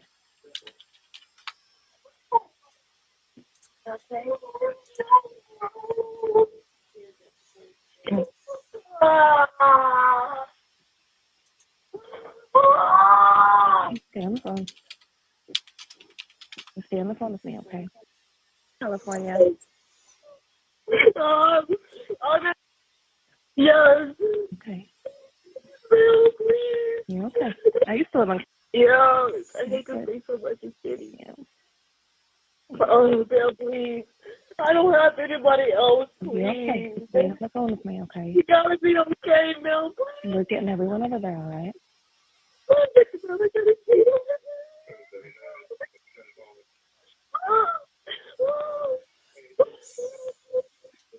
We're just gonna wait on the phone together, okay?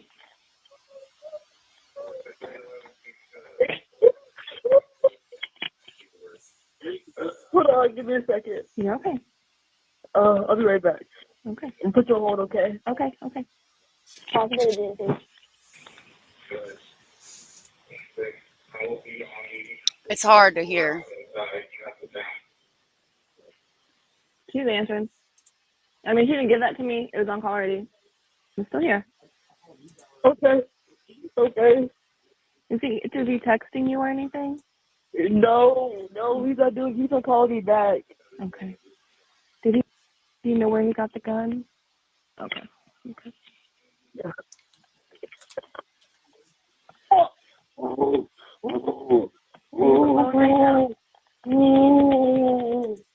Say again, ma'am. Are you alone? Oh no, I have friends here with me right now. Okay, good.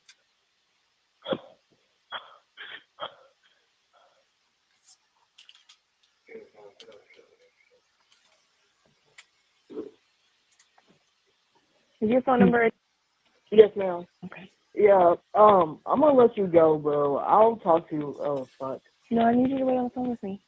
Not you. I'm talking to my friend. Okay. Okay. I was playing games. Okay. Okay. Okay. Hello. I'm still here. Hello. I'm still You're here. good, ma'am. Okay. Yeah, I'm gonna let you go. I don't think this is a joke at all. So I'm gonna catch you later, and I'll give you updates or whatever, or not. I'm already on the phone with them. It's okay.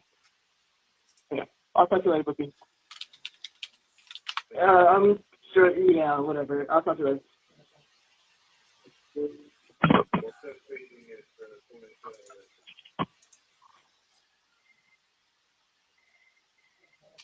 How do you spell your first name? I gotta go. I gotta go home. I have to go home. I have to go home, bro. Fucking dude, I have animals at home, bro. What the fuck? Like, what the fuck? We're just gonna stay on the phone and wait this out, okay? Yeah, I gotta just check down here. What the fuck? Who fucking does that, bro? What the fuck? I understand one, but fucking the fuck? We're gonna get this figured out. I'm sorry, girls. I'm so sorry. I am so sorry. I'm like, okay, a lot of times, you're so cool. That's so crazy. Bro, oh my god.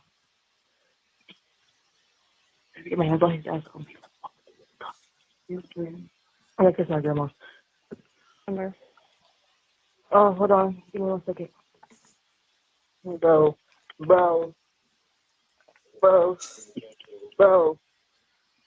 Bro. Okay. Are you ready? Yes. It's gonna be anything or whatever. I'm sorry. They're all there right now. We have several people there. They're waiting. Okay. Do you have any? Secure and everything. I don't have any updates right now. Okay. What was your last name?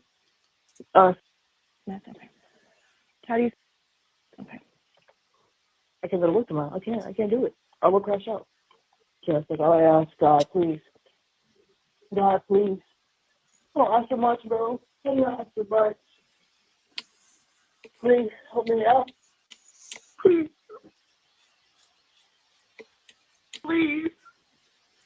Okay, we're just gonna wait on the phone until we figure out what happened. No, bro.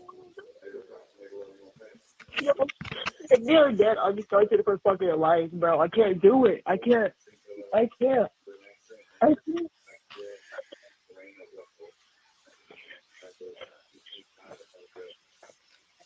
I hope, please, God, please. Okay, we're just gonna wait on the phone.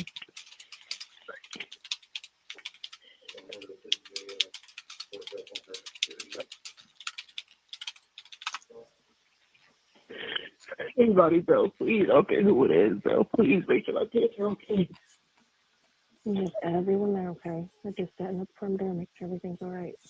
You know, understand, please. I don't want anybody else to get hurt. Please, mommy. Please. I don't have anything yet, okay?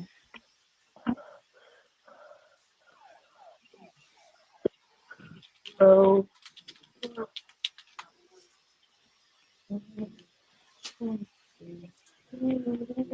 Take a deep breath in.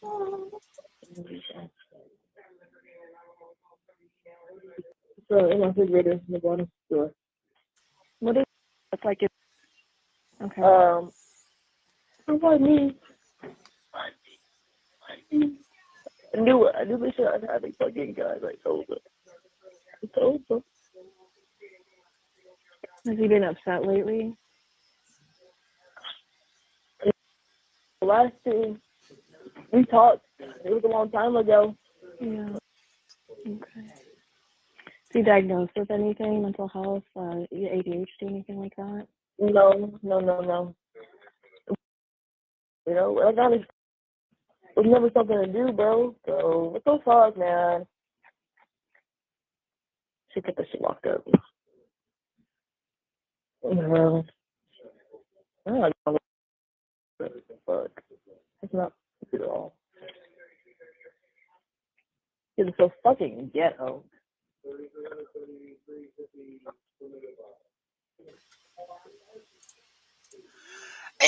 Okay, I paused it. And I don't mean to yell if I'm really loud compared to that. Hey, everybody coming in and out. This is a 911 call. That's hard to hear. The things that I pick up, and it's hard to hear, that she said, one of them was they should have kept the guns locked up. I told them not to get a gun. And she says, I could understand killing one, but not both. And then she's like, I got to text my grandma. And then she's like, why didn't he kill grandma? And I don't know if she's just saying that because like he killed their mom and their dad. So why not the whole family? Like she's going through a lot, as you can tell. But I found it interesting that she says, I understand one, but why both? And when we talk about one of these incident reports, I'm going to try to look for it basically says that somebody can't go to work because the other one is holding them hostage, saying that if they go to work, they're going to get exposed. And it sounds to me like it's the mother and the father fighting. So I'm thinking that maybe the household might have been kind of hostile.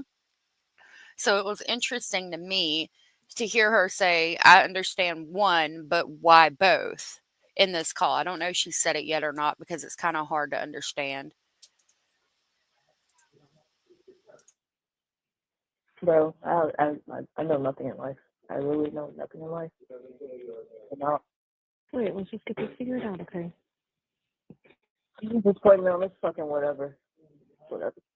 Any updates at all, ma'am? Nothing yet. Okay. See, now she's like, at this point, it's fucking whatever. This was a 40-minute phone call. So it's like in 40 minutes, and she's going through so many emotions. It's really, it's hard to listen to. That's why I was leaning towards kind of not putting it out. Figure out what he got. Okay. I mean, he's not, I understand, y'all can't take it for word, but he said he's not there. I heard him in the street, so. Okay.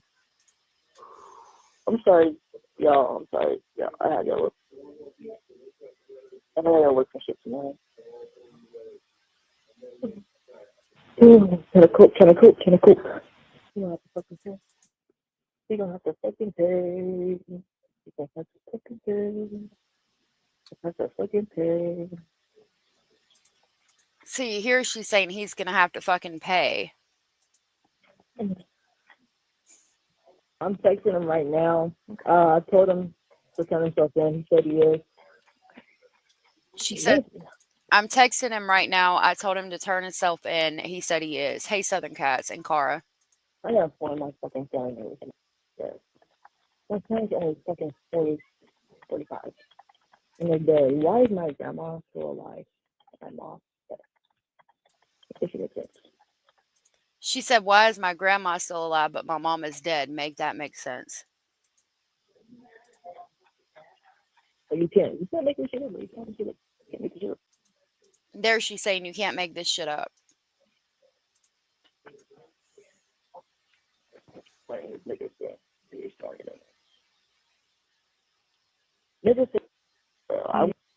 Any updates, ma'am? He just called it on 911. He's talking to our supervisor in here right now. Okay. So you know if they're alive or dead, no. I know you're waiting up. They're still talking. We don't know yet. I know. They would do everything. What is your dad's phone number? Hold on, give me 1 second. Okay. All right, you ready? Yes. What is your mom's? Yes, ma'am. Okay. Anything yet, ma'am? Nothing yet. He's still on the phone with the supervisor. They're in Jacksonville, Florida. Yeah. Okay, it looks like our deputies found you. Yeah. I know. They are surrounding it right now. So they're just waiting because they will have to break the door down. That will be enough. They're talking to him right now. Okay, they are with him, so I'm going to go and let you go because one of our deputies or whatever is going to be the one that's going to call you and talk to you once they figure everything out, okay? All right, thank you. Okay.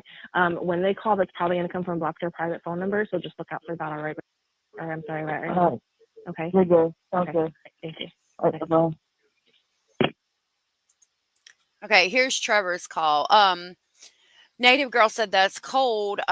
New to this info, did the grandma abuse them, or for her to ask why is the grandma still alive? I don't know. All we know is that in the early morning hours of August 4th, this 14-year-old boy who looks a lot older walked in his parents' room and shot them to death. He was charged with second-degree homicide. Now he's charged with first-degree homicide premeditated. That was the sister that's in the military out in California. This is going to be his call. I did find some stuff on Facebook, and we're going to look up these CAD reports that came from the residents previously. Alpha Bravo 3100 is going to be Alpha Delta. Clay County Sheriff's Office, Hotman. Alpha Bravo as well. Hello? Thank you. 911, how can I help you? Hello, I just stripped. I'm by the road. I threw my backpack away from me. I'm stripped. I'm waiting for the police. What do you mean you're I have stripped? nothing in my pocket. I emptied my pockets and everything. There's nothing in my pockets. And I'm not on the sidewalk. I'm like in the middle part. You're going to be in the parking lot? No, like in the middle part. In the middle part of what?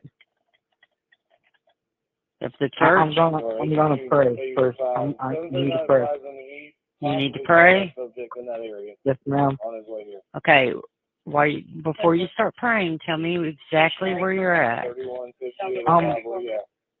If you're driving towards the church, like I'm right out in front of the church. There's a big cross in front of the church.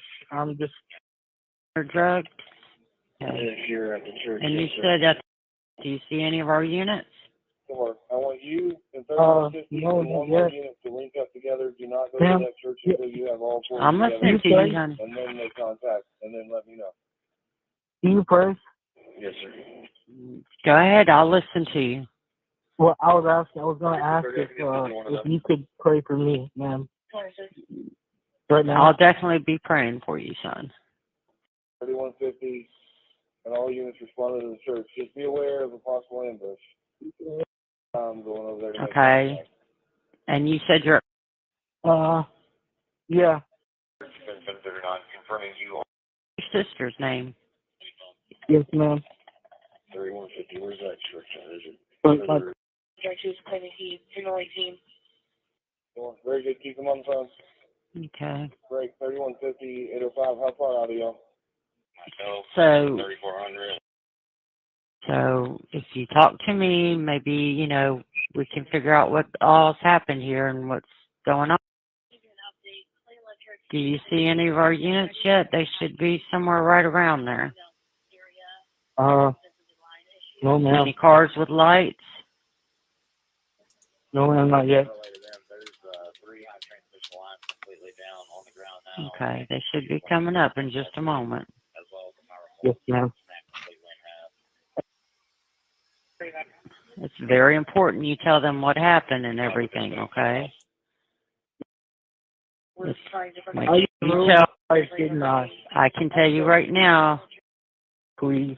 Okay, we've asked them not to point guns at you. That's why we're going to have. Right there, where she says, it's very important that you tell them what happened. And then she says, I can tell you right now.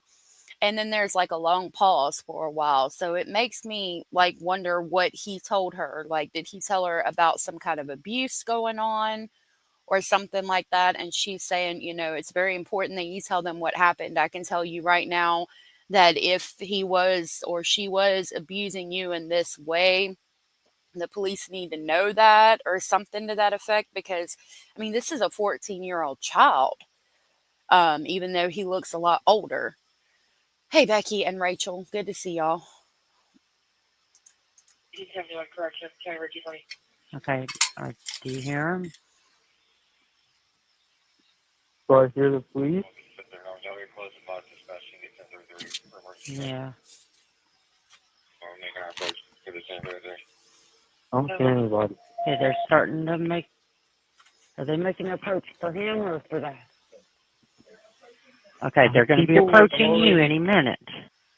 I tried to stop a car that was like driving. There was like Yeah, you don't need to stop any cars. I need you to be looking around. Listen to me. Take a deep breath, because they're going to come up and talk to you. So you need to be listening for them, okay? Yes, ma'am. Let me know when you hear one of them. Yes, ma'am. You seen him go? You tried to stop him? Yes, ma'am. Okay. Kind of keep your hands up in the air so as they approach you, they. Okay, they are there.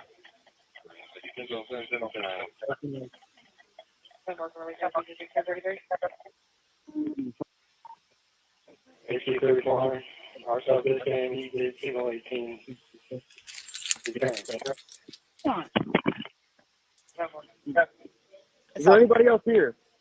We're just going through that at 3150, 12, There's some specific questions on the answer. Okay. So that's what I would call it. That we have the documents that, say what happened. And that's about all we've had. That's all I've found so far. I did just find this on Facebook before we look up the other incidents that happened at the house when I searched for her. This is her, and it says, this little boy gives me pure hell. Everything I did to my parents, I'm getting back times 10. Y'all keep us lifted up in prayer. And there he is at a lot younger age. And there they are. So I'm thinking that there was issues. He had some kind of behavioral issues or something to that effect. That's just one day after 44-year-old David Lee. okay. That was really loud. Okay, so Kira looks like is that him? Let's get a good look at him. There he is. Is that the same person?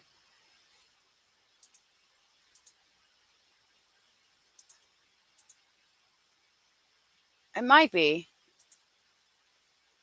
Okay, this reads August 3rd to 4th, Middleburg, Florida. Let me write that down.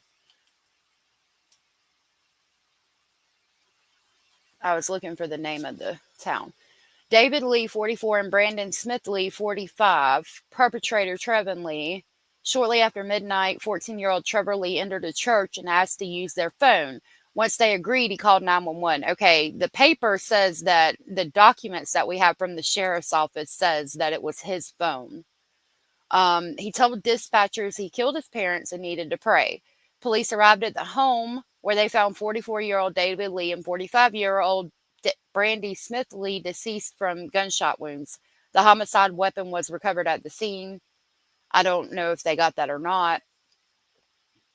It says, I don't know that this is true, okay? But allegedly, let me get my speculation because we're on Facebook. When I go to Facebook, it's all speculation. There we go. It says allegedly authorities stated that Trevor had gotten into an argument with his parents late Sunday night, which led to the homicide, which makes sense because, I mean, it makes sense that he got in an argument with them, okay, but I don't know that to be fact.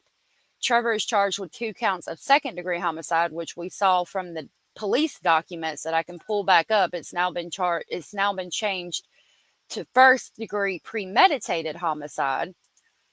According to Trevor's best friend, Kyrie Bayman, David and Brandy were great parents who treated him like one of their own. The couple leaves behind a daughter.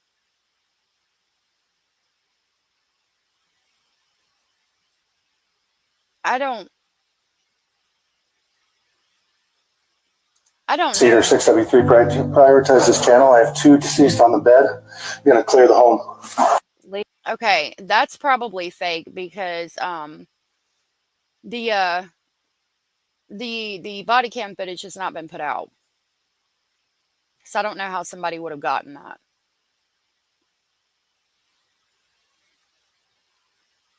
Okay, so this is where they talk about it. Let's see. Good morning, Sheriff Michelle Cook here from Clay County, and I'm here this morning to report some just terribly tragic news. I guess. Just after midnight this morning, our 911 communication center received a call from a young man who stated he had just killed his parents.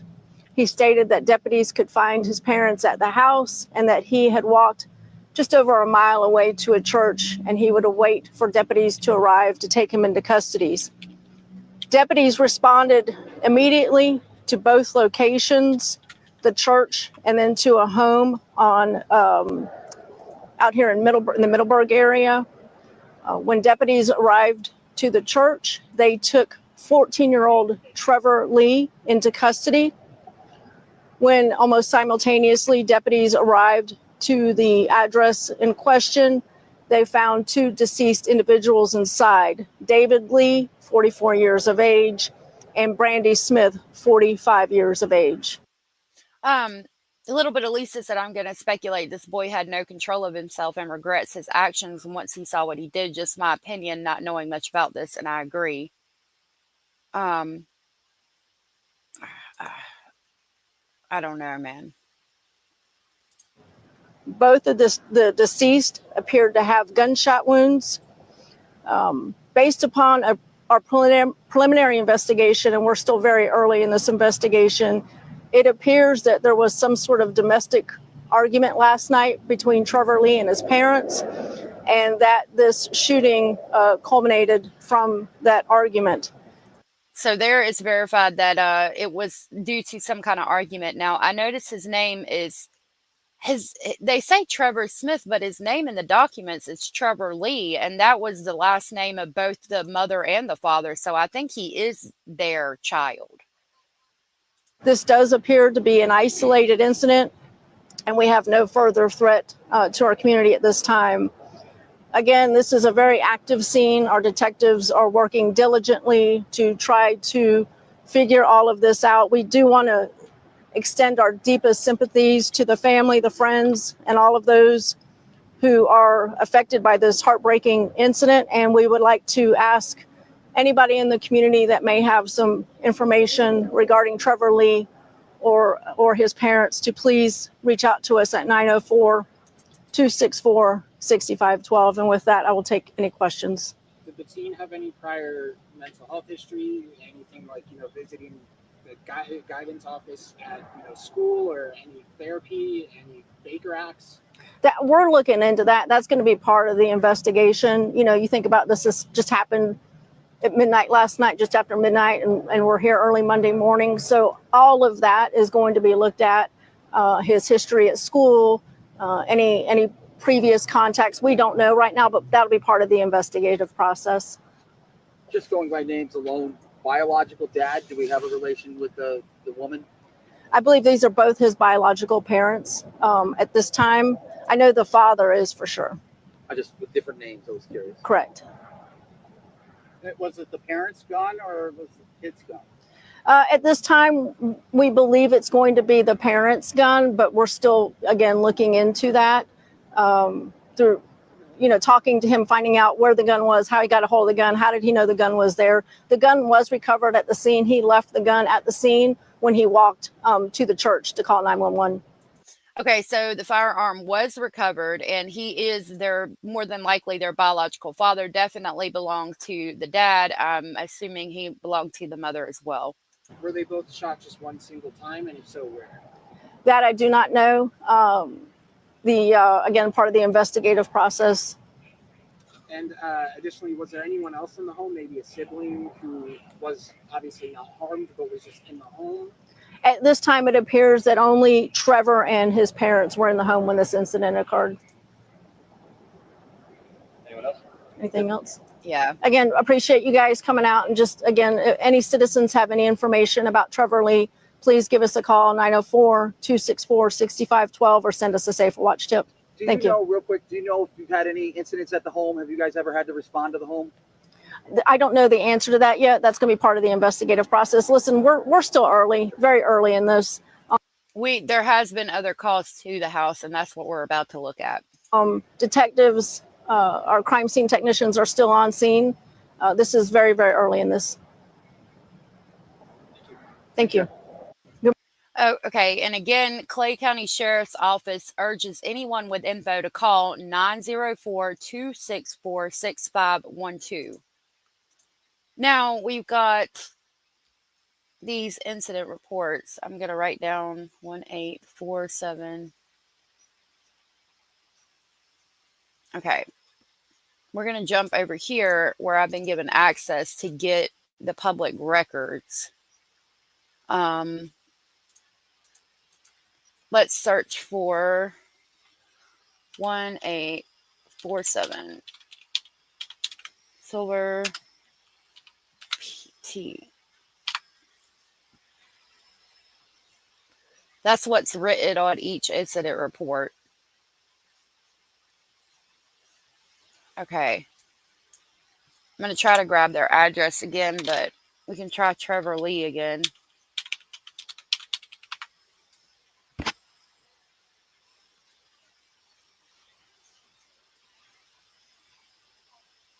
Okay. I think that's people that have, yeah, there's only the one documents. I'm going to see if they put out anything else new that we don't have already. Yeah, they have it. Okay, let's go back and get the address.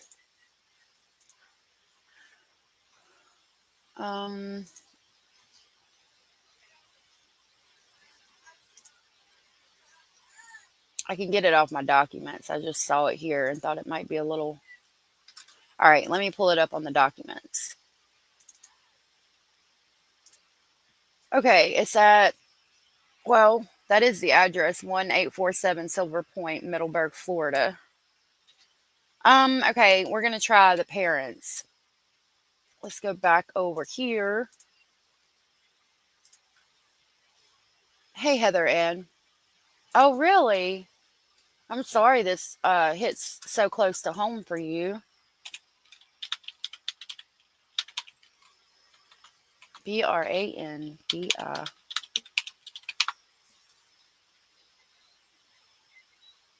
There might be a lot of Brandy Smiths.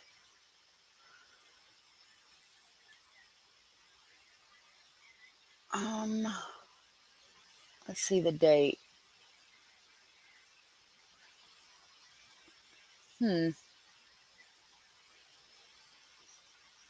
No.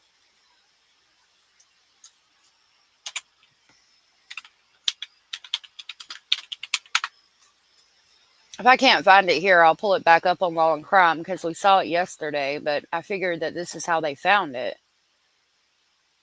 David Drake. Yeah, I'm not seeing anything there. All right, let me go pull it up. We can pull it up on Law and Crime.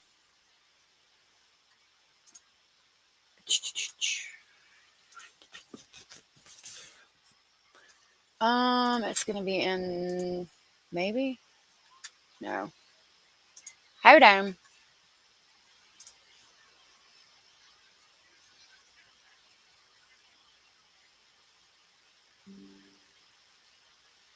here. Investigations. 911, but he also called 911 from the church. So Sheriff Cook said that Trevor confessed to shooting both of his parents with his mom's gun and then waited a short time, 2021, for a threat that someone might be trying to hurt themselves. Hold on. Calls to the. Okay, so as you can see, this paper they have right here is the same paper I have right here. And they're going to talk about it. I don't know how they're much more seasoned at this than I am. So they're going to be able to tell us what they mean and all of that. Basically what happened. I guess I should have looked up the event ID. That's what I'll do next time.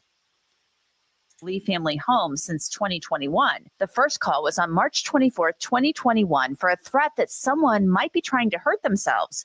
The report shows the duration of the call was short, just about 2.5 minutes, but the response time took a while. The notes indicate the first deputy arrived at 8:59 p.m. Officers remained on scene for 49 minutes. Then in 2022, there was a call for a disturbance. The notes. This one's interesting. It tells me that there might have been some things going on in the home that we don't know about. I don't know who was trying to hurt themselves, but considering that evidently her son was giving her hell, I'm thinking that maybe it was him that tried to hurt himself. This, I think, might have been the dad. State that on July 8th at 5:26 a.m., a woman called 911 to report that a male was holding her against her will. But there are some redactions, so we don't know whether the male was Dave or Trevor. See, it says here, the male half, and then it redacted it, took her military ID because he is scared that he will be exposed. The male half stated he did not want what I'm going to assume to be Brandy going to the naval base because, quote, she is going to embarrass both of us, unquote. Something advised that she did not want law enforcement there anymore and stated she was leaving. Now, what was she going to do that was going to embarrass both of them? If I'm thinking about that, I'm thinking maybe he was cheating with somebody at the naval base and she was going to confront the woman. And he's like, no, you're not. Because if you go there and confront her, you're going to embarrass both of us. That's just the first thing that comes to my mind. I don't know. When the deputies arrived at the home less than 3 minutes later, after the call was placed, the female told law enforcement she did not want them there and to leave because she was heading out. The notes indicate the male was allegedly withholding her military ID because he didn't want her going to the naval base since he was, quote, scared that he will be exposed and that she is going to embarrass both of us. Now, we don't know what that male meant by being exposed. We could assume this was Dave Lee saying this. In that instance, the deputy was at the home for just 15 minutes. On March 21st, 2024, deputies were called to the house twice for a sick person. The caller said a female was having stomach pain and difficulty breathing. Timestamps on the report show the call lasted less than a minute and the event was canceled. The second. She seems to call and then tell them not to come out, which is weird to me. I would think maybe that's a sign of abuse. Calling 911, like thinking that you're in such a state that you need 911, but then being afraid of repercussions from somebody in the house. So you're like, never mind. And it makes me question a lot of things. But I feel like that the household was hostile. I really do. Call came 2 weeks later on April 5th around 11 a.m. The caller was heard saying hello and oh my God before the call was disconnected. Less than a minute later, dispatch called back and the caller said a male was having nonstop stomach and chest pains with pain radiating into both of his arms. The report indicated the call lasted for less than 2 minutes. This time, again, no deputy was dispatched to the residence. Now, why are they both having pains in their stomach and chest? We were talking yesterday about possible antifreeze poisoning, but was the son trying to do that to them to kill them? And could if he admitted to that while he was being talked to, just recently on the 4th about the gunshot wounds. Could that be why it's premeditated? Because he had tried to do it before, like through poisoning or something? According to the notes, a female was complaining about stomach pain. Then on April 27th of this year, it appears a deputy initiated a follow-up investigation. Then came the call from Trevor Lee's sister, reporting the shooting early in the morning on August 4th. Are you there with him? Can help. No, I'm all the way in California. So that was what we just listened to. So I don't know what to make of it. But that's what I have on that as of right now. Which I find really, I wonder what made this 14-year-old boy do these things, which, I really think that there was some type of abuse going on in the home. All right, let's look into Emmanuel Haro out of California, the 7-month-old missing baby. We'll actually start on X for this because that's where you can find documents and all kinds of things. Let me put my banner back up while we deep dive this together. Let's see what we can find. Okay, hold on. EMMANUEL.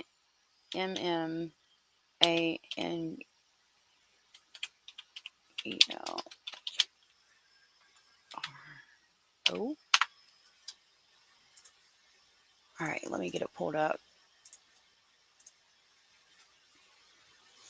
Okay, there he is. Please help bring the 7-month-old baby boy home safe. Deputies from the, I'm not even going to try that, IPA Police Department are actively searching for Emmanuel Haro after he was reported missing on August 14, 2025 around 7:47 p.m. in the 34,000 block of that boulevard in that county in California. He was last seen wearing a black Nike onesie, weighs about 21 pounds, and is approximately 24 inches tall. Has brown hair, brown eyes, and is cross-eyed. This is an active investigation. If you see him or have any information, call 911 immediately or contact the San Bernardino County Sheriff's Dispatch at 909-387-8313. Okay. So we have that.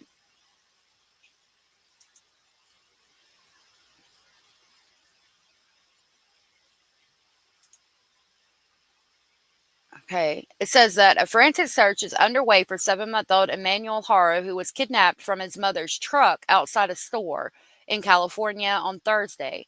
The baby's mother, Rebecca Haro, was knocked unconscious during the attack by a stranger who she says greeted her in Spanish. When Rebecca woke up with a black eye, her son was gone.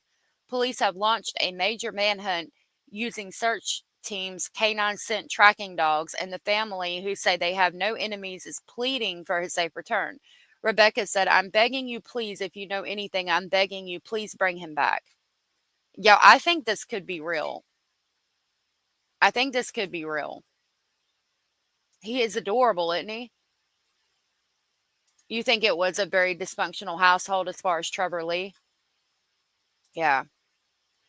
Okay. I'm wondering if this is real because it sounds like it could be. Emmanuel's father, Jake Haro, also pleaded, "Just give us our son, keep him safe, don't hurt him, make sure you feed him and change him." Those are things that tell me this could be real. Emmanuel is described, and again, infants.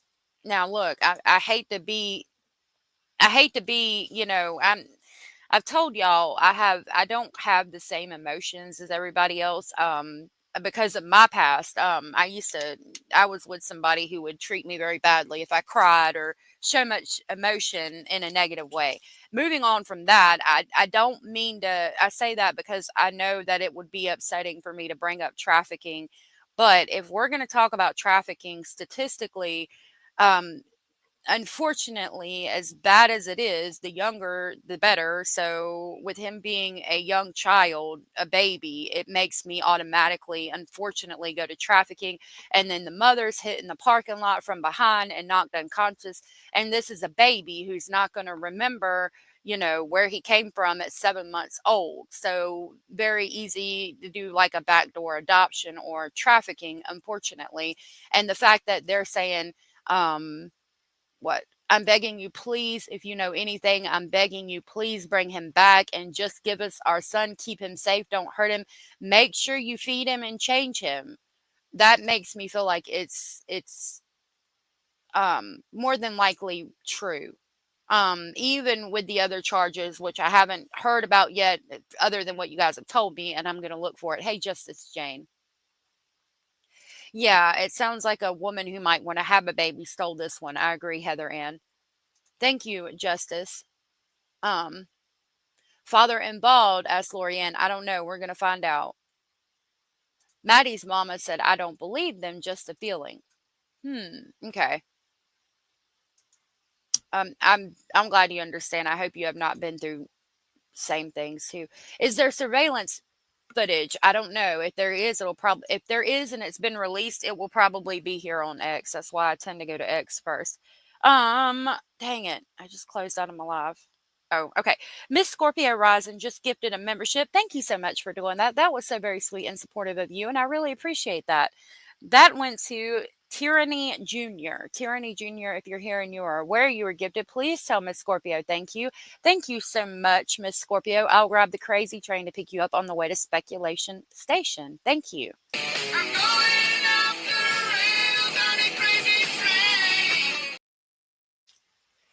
Thank you so much, Miss Scorpio. Okay. So it says Emmanuel's father pleaded, just give us our son, keep him safe, don't hurt him, make sure you feed him and change him. Emmanuel's described as weighing 21 pounds with brown hair, brown eyes, and a noticeable cross eye. He was last seen wearing a black Nike onesie. Says, maybe this is hugely unfair of me, but this doesn't feel right. The mother appears to be crying with no tears. The father reportedly said feed and change him. Doesn't sound right to me, but there will be CCTV and other evidence. Truth will come to light ultimately. Let's hope that Emmanuel is and remains safe and healthy. Please share to spread awareness. This information shared is based on initial reports and may not be fully verified and is presented as alleged. So this looks like a video clip. And I said, as I got up, I couldn't find my son. A 7-month-old baby boy was reportedly kidnapped right out of this Big Five parking lot. This is 7-month-old Emmanuel Haro, one of 5 children in this family from Cabazon, reportedly kidnapped last night in Yucaipa.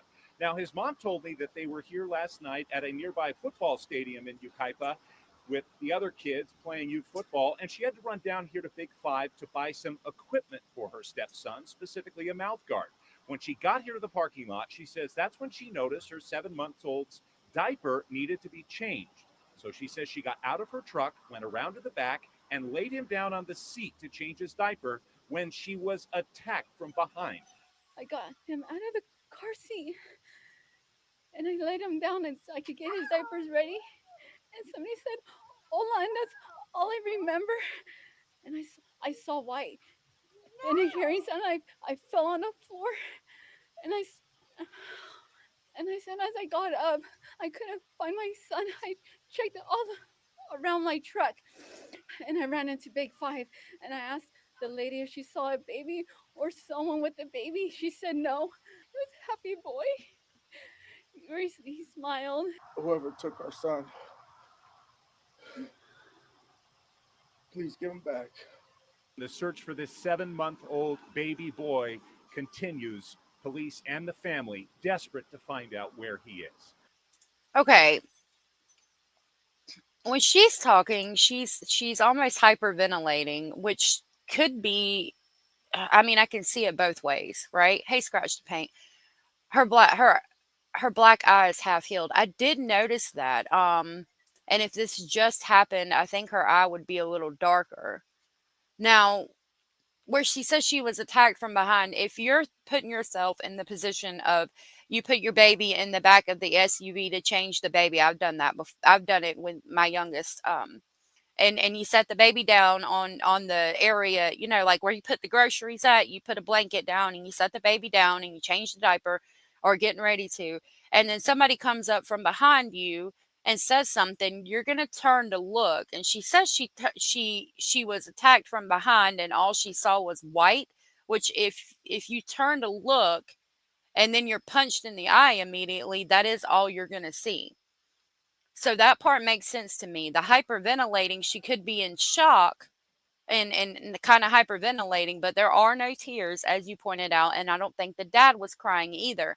Now, my biggest thing with the still being in shock is, like you guys pointed out, that black eye appears to be half healed.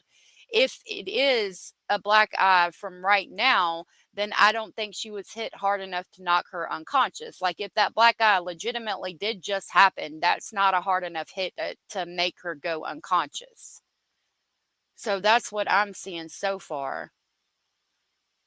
If you're knocked out, you see light too. I've seen stars. Have you? Aw, Miss Scorpio, I'm really excited for you. I'm hoping to move soon myself. If it were fresh, it would be red, purple, and then blue and green and yellow. It could be older. That's what I'm seeing.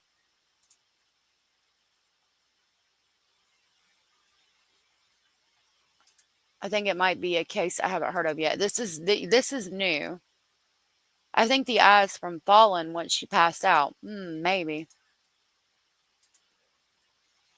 Look at that baby. He's precious.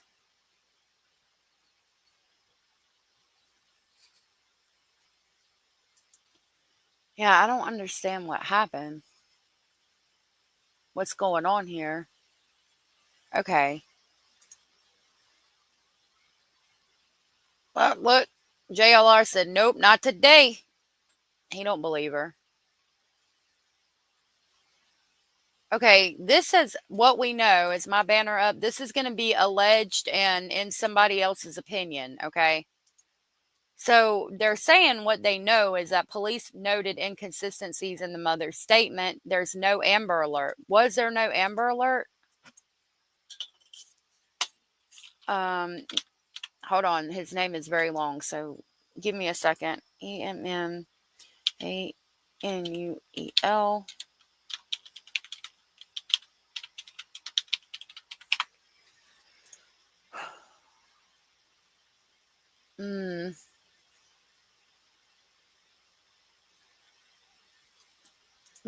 Let's read this article real quick. It's posted this morning at 8:03 a.m. Says 7-month-old baby kidnapped after mom was allegedly attacked while changing him in a vehicle. On Thursday, August 14th, Emmanuel Haro went missing from outside a store in Yucapa Boulevard in California. Rebecca Haro alleges that she was attacked before a 7-month-old was taken from her, according to the San Bernardino Sheriff's Department. Police have not released any suspect information at this time as they continue to search for the missing infant. A 7-month-old baby has allegedly been kidnapped after his mother was attacked outside of a store in California. Around 7:47 p.m. local time on Thursday, August 14th, deputies responded to reports that Emmanuel Haro had gone missing.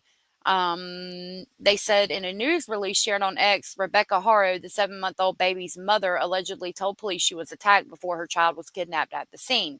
Investigators from our Specialized Investigation Division are continuing to investigate the reported kidnapping of a 7-month-old after the child's mother reported being attacked outside a retail store on Yucapa Boulevard last night. K9 sent track dogs were deployed, but the child was not located. No suspect information is available at this time. We appreciate the community's understanding as we work around the clock to locate the victim. Let's see what this says. A desperate search tonight for a 7-month-old baby boy. His mother says he was kidnapped from a Big 5 parking lot in Yucaipa. The mother saying she was changing baby Emmanuel's diaper when someone attacked her and took off with the child. Tonight, an investigation is underway, but no description of the suspect has been released, and it's unclear if any surveillance video exists. Sarah Welch has the latest developments from Yucaipa. Sharon, Micah, that is one of the big questions. There doesn't appear to be any security video pointing at the parking spot where the mom was at. And tonight, investigators tell us they have no suspect or vehicle description, but they continue to review security footage. Meantime, so they have no information, and the spot she was parked, there's no camera pointing in that area. Could be coincidence, but considering the black eye situation, how it's not fresh, I'm not liking it. But they're pleading for their son. I don't know. I'm kind of on the fence now. the parents are begging for their baby's safe return. It's just a baby. Just give our son back, please. A desperate plea from the parents of 7-month-old Emmanuel, now missing for more than 24 hours. He was wearing a black onesie with a Nike swoosh on him. That's what Rebecca Haro says her baby was last wearing when she says someone snatched him out of her pickup in this parking lot in front of Big 5 off Yucaipa Boulevard in Yucaipa. I was gonna get the diaper and somebody said, "Hola."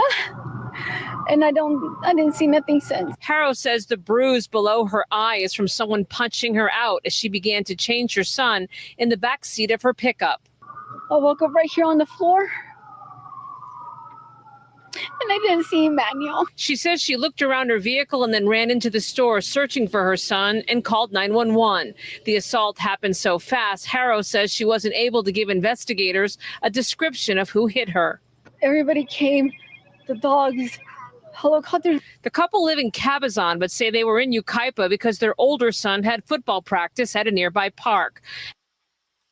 Does anybody know how far those two places are from each other? Is it too far away for that to be correct? Let me write down those cities. Plus, my next question would be, did they talk to the other children in the house? I don't know. I backed it up, so let's see.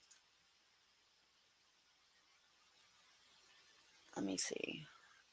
All right, right here's where it starts. We're gonna play that again.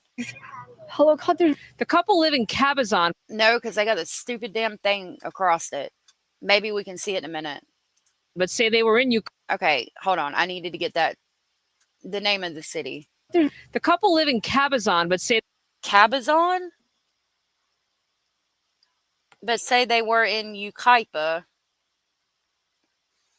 Cabazon and Yucaipa. Like, because if those two places are like 4 hours apart, that doesn't even make any sense. We're going to look at a map and see if we can find out how far those places are, if it makes sense for her to even be in that area. They were in Yucaipa because their older son had football practice at a nearby park. And Haro says she drove to Big 5 Thursday night to buy him a mouth guard. Mary Housen is Emmanuel's grandmother. Okay, so is she saying that the older child was not with her? Was he at the football field and she needed... Hold on, we need to back that up. Hold on. Were in Yucaipa because their older son had football practice at a nearby park. And Haro says she drove to Big 5 Thursday night to buy him a mouth guard. So was he playing football while she left to go to the store, or was he in the vehicle, or was this the night before? Cindy said 22 miles. Okay, so that, I guess. Thank you for that. Yeah, Bellis, they said that he's cross-eyed. So he does have cross-eyedness. I don't know if there's anything neurological because of that, though. Other than he would probably need, glasses. Cracker Jack said, where's the redness and swelling? If the bruising has just happened, a bruise doesn't just form that clearly initially. Yeah, I agree. Hey, Thea. You heard it on Ickadmail. Ickadmail does good. Park was called 7th Street Park. Looked like an injury. Yeah, no cameras where she was parked at. Let's see what Grandma has to say. To buy him a mouth guard. Mary Housen is Emmanuel's grandmother. They're not going to hurt that baby. That couple were just Somebody's. She says investigators have questioned. Though his knuckles there don't look bruised. The couple twice. She can't handle it anymore. She's been without her baby since yesterday afternoon. If you have my grandson, please give it to his mom. She's going crazy. Please have mercy on her. Many have asked why no Amber Alert in this case. The sheriff's department says because they have no suspect or vehicle description, it does not meet the criteria for an Amber Alert. If you have any information about this case, you're urged to contact law enforcement. In Yucaipa, Sarah Welch, KTLA 5 News. Okay. It says Rebecca visited a local park for her son's football practice with her husband and their 2 younger children before driving to a Big 5 sporting goods store on Yucaipa Boulevard to pick up a mouthguard for her son. So then I'm assuming dad and the younger children are at the park and she leaves with the baby to go get the mouthguard. There should be video surveillance from the park or from somewhere showing that baby there with them that day. Emmanuel needed his diaper changed, and so she laid him down in the car to change him. Quote, I was going to get the diaper and somebody said, hola, and I don't remember anything since, unquote, Rebecca told the outlet as she appeared with a black eye.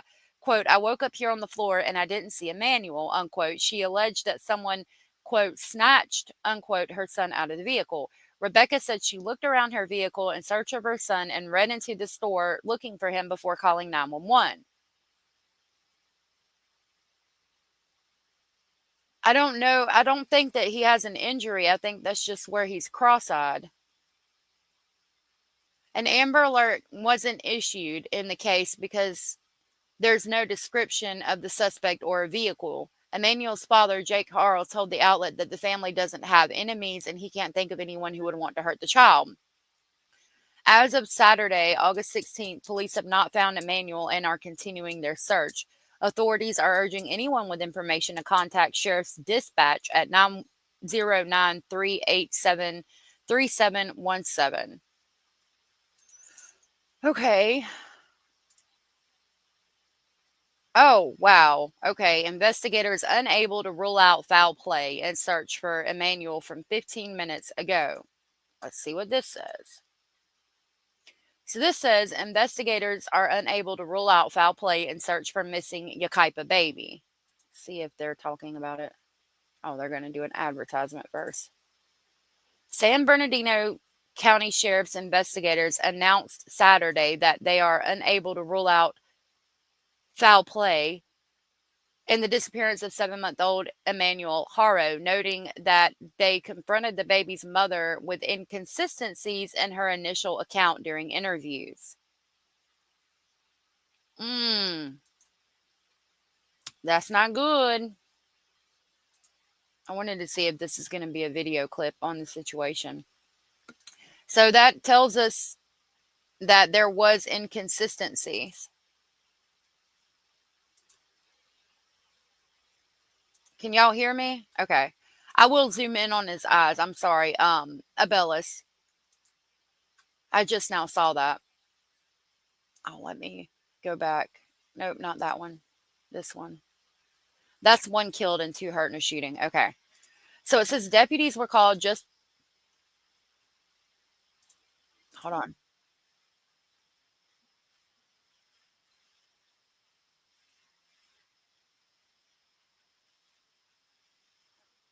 Yeah, that's not related. Deputies were called just before 7:47 Thursday to the 34,000 Park block of Yucaipa Boulevard outside of Big 5 Sporting Goods, where Rebecca Haro reported she had been attacked by a stranger while changing her son's diaper. Quote, I was going to get the diaper and somebody said hola and I don't remember anything since, unquote, Rebecca recalled in tears. I woke up here on the floor and didn't see Emmanuel. K-9 teams and helicopters were deployed and deputies from San Bernardino and Riverdale County conducted an extensive search, but Emmanuel was not found. The sheriff's specialized investigation division interviewed multiple people, including Emmanuel's parents, Jake and Rebecca Haro. During those interviews, investigators said Rebecca was confronted about inconsistencies in her initial statement, and then she declined to continue speaking with detectives. Quote, at this point in the investigation, investigators are unable to rule out foul play in the disappearance of Emmanuel, unquote, San Bernardino Sheriff's Department stated, adding that the investigation is ongoing. Let me see. An Amber Alert has not been activated because the case doesn't meet the criteria without a suspect vehicle description, authorities said. Rebecca and Jake Haro pleaded for their son's safe return. I can't zoom in on this one, but when I go back to X, I can, Abellis.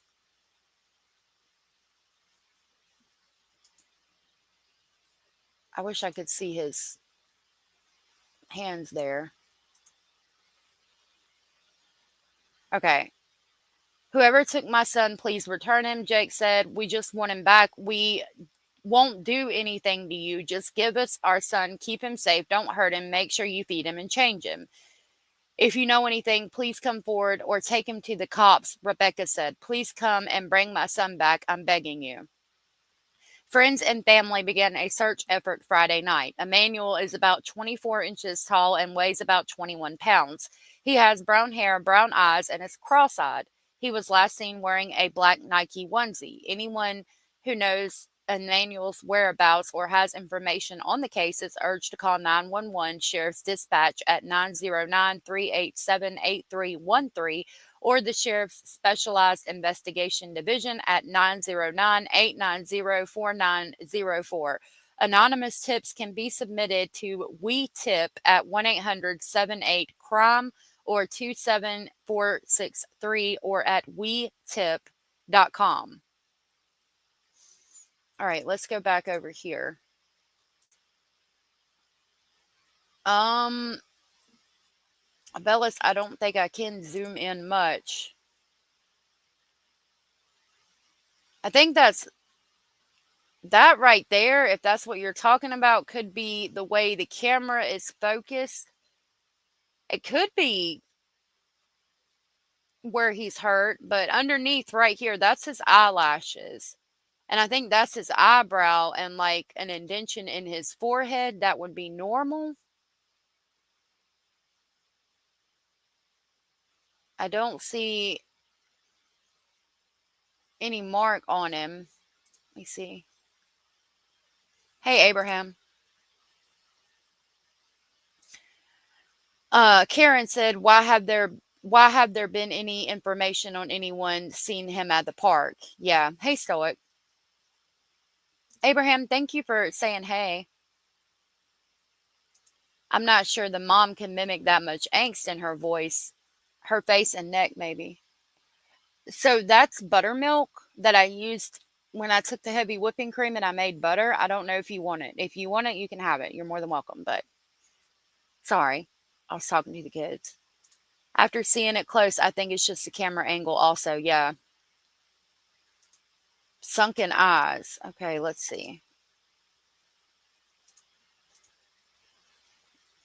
I don't know that he has sunken eyes, though. It looks normal to me. I don't know. He looks normal to me, but maybe I'm just giving too much credit. I need to know. I'm going to read this, but I need to know. I want to talk to people who were also at the park. Maybe. I don't know. Yeah, I'm going to try to look him up. They don't like to let a lot of stuff out from California, but X would be the place to find it. I wish people would just tell the truth. Law enforcement is smart. This is not their first rodeo. I agree. Right, Dandy? Okay. Over here it says what we know. Police noted inconsistencies in mother's statements. No Amber Alerts. All options being investigated includes parents. Father has prior guilty verdict of child cruelty. Mother's first priority was to explain there were no cameras, which is very concerning. Okay, here we go. See, I told y'all if it's anywhere, it's going to be on X. Okay, so this is a felony complaint against Jake Michael Haro filed on October 5th of 2021. He was arrested for willful child cruelty. His charge was willful child cruelty. Count 1, willful child cruelty on October 12th of 2018. And he was sentenced June 8th of 2023 to fines and fees, also county jail sentence. 72 months in prison was suspended and 48 months of probation. That's not good. Oh, I gotta pop my back. Hold on. Ooh.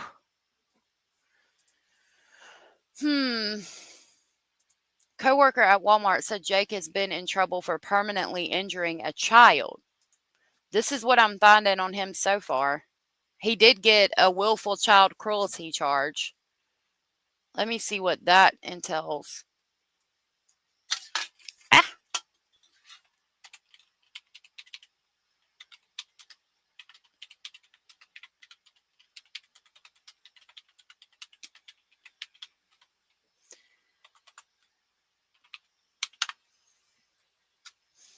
Okay, willful child cruelty charge example. An example of a willful child cruelty charge could be leaving a child unattended in a hot car, which poses a substantial risk to the child's well-being. This action, while not causing severe physical harm, significantly endanger the child's safety and could lead to legal consequences under California Penal Code. Focusing on actions that may not cause severe physical harm, but still pose a substantial risk or neglect. So I'm assuming there was something that could cause a substantial risk or neglect, but didn't cause physical harm, according to Google AI. Unless she never got out of the car and just drove off, the kids would be the only ones that could verify if baby was in the car and if baby was, quote, asleep, unquote, or not. Right.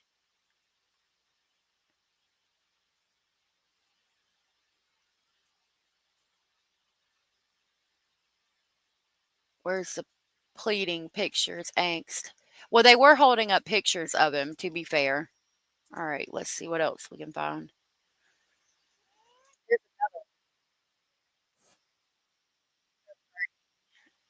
See, they do have right there, they have the picture missing kid. I mean, hold on. We just wrote missing kid, Emmanuel Haro, 7 months old. Please contact dad or mom. We didn't give a description of him at all in the missing kid flyer that we put out. We didn't say what he was wearing, where he was last seen. We just wrote missing kid, Emmanuel Haro, 7 months old, and then mom and dad's phone numbers. I don't see anything on his knuckles as of right now.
Okay, this one makes me more suspicious. This one is a lot weirder than the other ones. Those are the other kids. What do they say? I don't know. Miss Scorpio, thank you so much for gifting 10 memberships. That was so very sweet and supportive of you. And I really appreciate that so very much. No, I don't make my own heavy whipping cream. I got that from the store, but I am working on learning. I make my own cheese. Miss Scorpio, thank you for gifting 10 memberships. That was so very sweet and supportive of you, and I really appreciate that. Those went to Kalika Weegobshite, Bleeding Bitsy, Angelina Martinez, Pandora Spocks.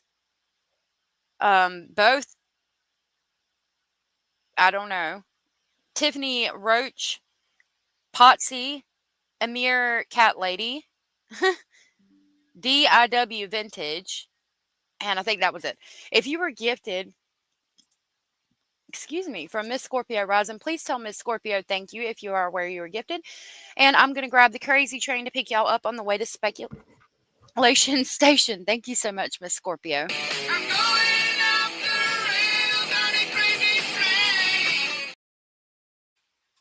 I really appreciate that, sweetheart. Was I muted? I hope not. I like everybody's quirky names too. The sunken irises on both eyes make me think raised intercranial pressure. So I'm not seeing what y'all are seeing. We'll look at it in just a second. But this is sus. I don't like the way they're acting. I'm going to back it up. Hold on. We'll look at another picture of him. They're not crying. And I just went over the missing flyer, and it does seem a little fake, especially, I don't know if my mind has been changed because the police talked about inconsistencies in her statement or what, but I'm not liking this. I know it's hard to hear, so I'm going to mute and play it again.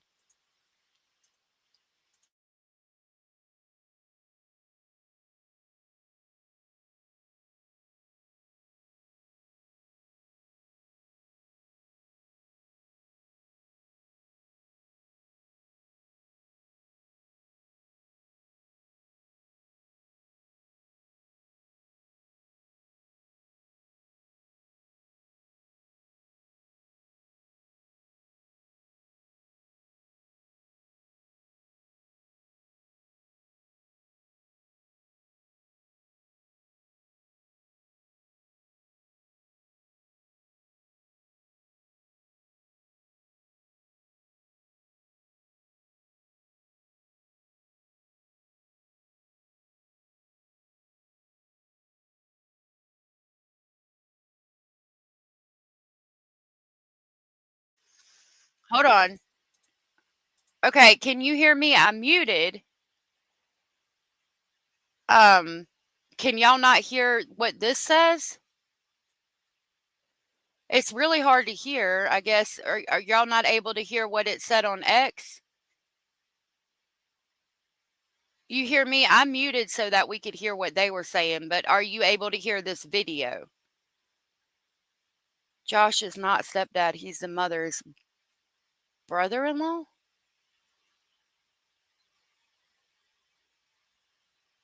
Are you talking? You can't hear them. Okay. Okay, let me try to get a better video of this. I don't know why you can't hear them, and I don't know how to fix that. This is from RMG News. Okay. We'll try to pull that one up because that one's sus. I don't like that one. The way they're talking, but you need to hear it. All right, let's look at these baby pictures. So y'all are talking about sunken in eyes?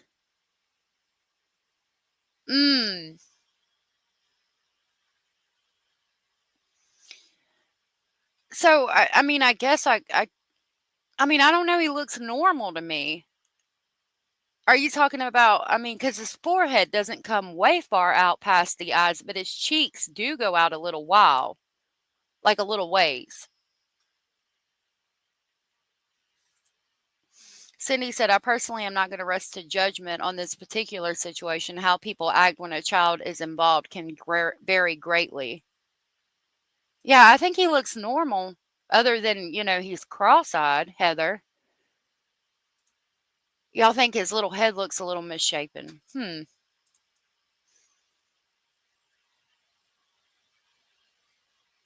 Maybe. I don't know.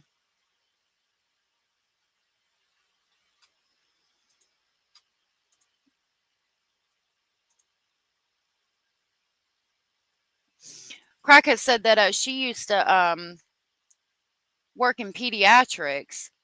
Let me know what you think. Abella said his ears are quite low compared to his eyes. That's true. I see that. He looks a little off in some way. It could be the angle. It could be. We'll go back to this one. There, he looks completely normal to me. Maybe it is the angle, but his ears are relatively low.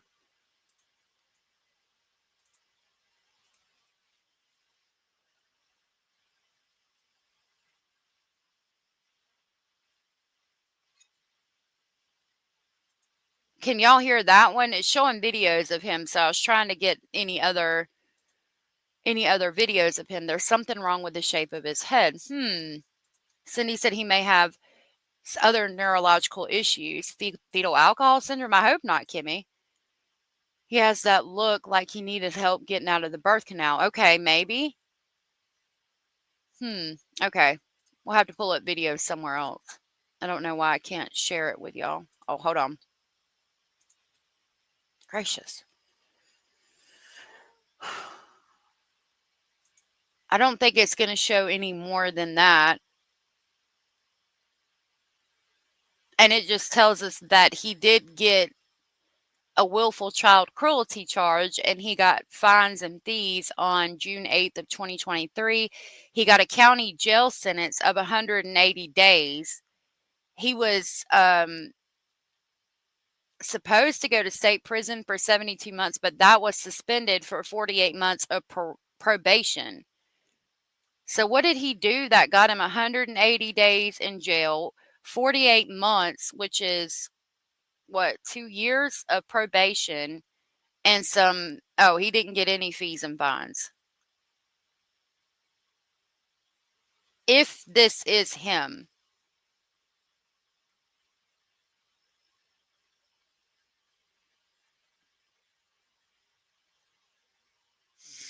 This one pointed out that the father once served jail time for child abuse, and in her interview, the mother slipped saying Emmanuel was a happy boy.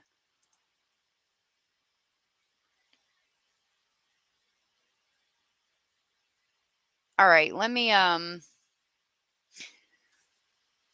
let's pull up some videos that y'all can hear, because I think that's about all we can find on X. Let's go to YouTube.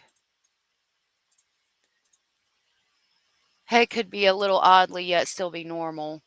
Yeah, we need to know the details about the charges. I'm going to see what I can find, but I don't know that I'll be able to find anything because it's out of California. They don't like to share records either. I'll get Hio on it and see if she can pull anything. N-U-E-L. All right. Let's see what the old YouTube streets have to say.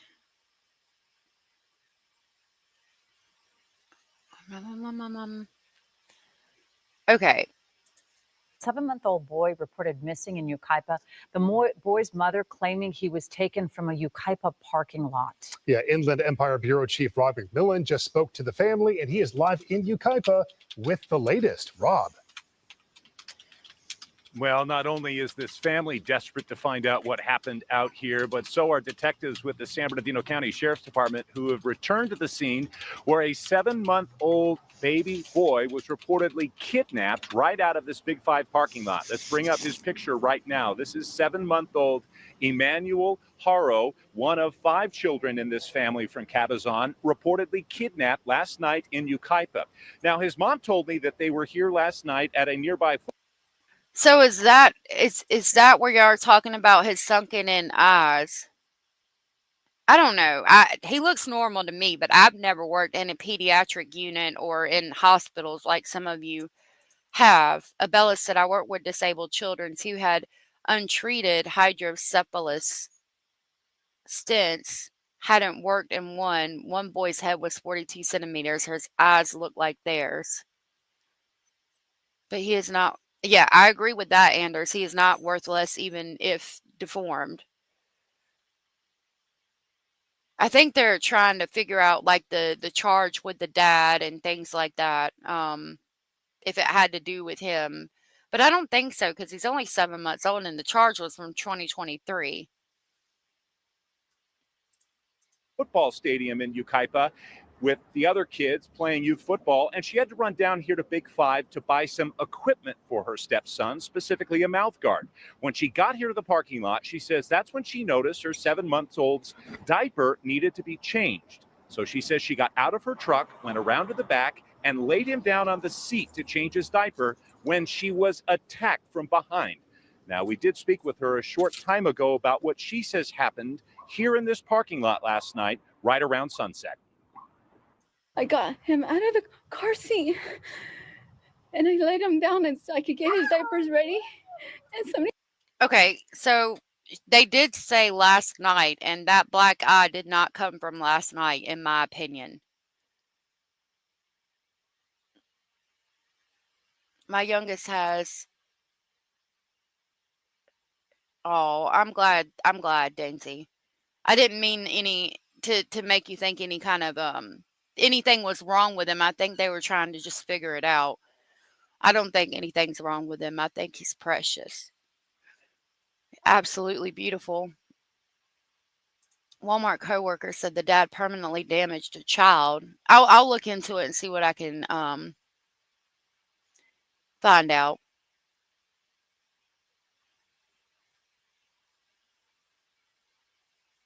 He said, "Hola," and that's all I remember. And I saw white. And a hearing sound. I fell on the floor, and I said, as I got up, I couldn't find my son. I checked around my truck, and I ran into Big Five. And I asked the lady if she saw a baby or someone with a baby. She said no. It was a happy boy. He smiled. Mackenzie loved to kiss him. It was a healthy baby. It was. They are using past tense. They're saying was a lot. Yeah, I get what y'all are saying. Crawling. He was kicking. He was playing with his toys. Whoever took our son, please give him back. Members of this community also desperate to find out where this boy is. I talked with a couple of them who said that there were scores of investigators out here last night. We just saw them return to the scene right now. They've had search dogs out here trying to pick up a scent. They're trying to gather video. We don't see a lot of surveillance cameras in this area, but they are trying to gather video. Again, the search for this 7-month-old baby boy continues. Police and the family desperate to find out where he is. Live in Yucaipa, Rob McMillan, ABC 7 Eyewitness News. Well, you certainly answered our question. We were wondering about that same thing, the video that can be so critical in piecing this together. Rob, thank you. Okay, hold on.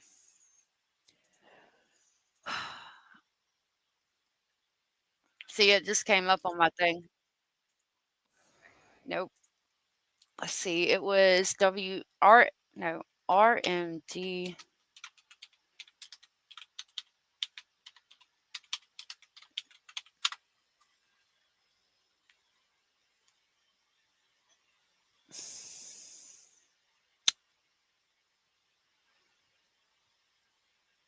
Dang, I was trying to.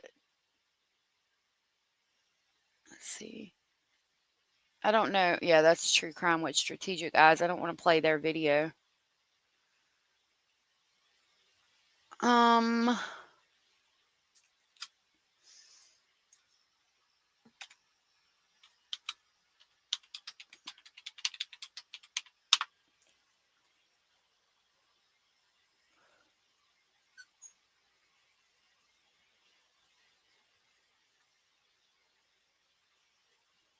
going to try this one, but okay. This appears to be from a news station, so it should be okay. There, guys. Good evening. Well, the parents absolutely beside themselves as they continue to search for their 7-month-old baby. Now, take a look behind me. The baby went missing in this very parking lot here in Yucaipa, right in front of this Big Five store. Friends and family have gathered at this hour. They're getting ready to go out for a search party. No, he's gone. I can't find him. If you know anything, please come and bring my son back. Please, I'm begging you. It's a mother's desperate plea for help in finding her 7-month-old baby boy, Emmanuel. Rebecca Haro says it all happened Thursday evening around 7. She, her husband, and their 2 other children were at a nearby park for their older son's football practice. She says she drove over to this Big 5 store to buy a mouth guard for her older son. I came over here, parked right here in this edge. When I was coming over here, I smelled the baby went to the restroom. It's like, okay, Papa, don't worry, we're gonna change you. Rebecca says she took out a diaper and laid the baby down next to the car seat. She only remembers a voice she heard. I was gonna get the diaper and somebody said, hola. And I didn't see nothing since. I woke up right here on the floor and I didn't see Emmanuel. Rebecca says she woke up with a black eye and her baby gone. She searched around the car, ran into the store, then called 911. Everybody came, the dogs, helicopters. But no sign of Emmanuel and no witness to what may have happened. Whoever took my son, please return him. We just want him back. We won't do anything to you. We just give us our son. Just keep him safe. Don't hurt him. Make sure you feed him. Change him. Emmanuel's. It does concern me that they're both like doing the like hyperventilating type of thing. I think he's very beautiful too. I ain't buying what she's selling either. I don't like that flyer either saying missing kid. Emmanuel is a beautiful name. It actually means Jesus, I do believe. Yeah, it's high pitched. It's like they're both trying to mimic hyperventilating. Father Jake says his family does not have any enemies and can't imagine who or why anyone would take their baby. If you know anything, please come forward or take him to the cops or please let us know anything, please. Now, an Amber Alert did not go out for Emmanuel because it does not meet the criteria for an Amber Alert. However, according to the San Bernardino Sheriff's Department, they are still investigating this as a suspected kidnapping. So if you have any information, you're urged to contact the Sheriff's Department. Okay. I'm looking for where just she speaks with the community. But I'm not finding much on it. Let's see. What the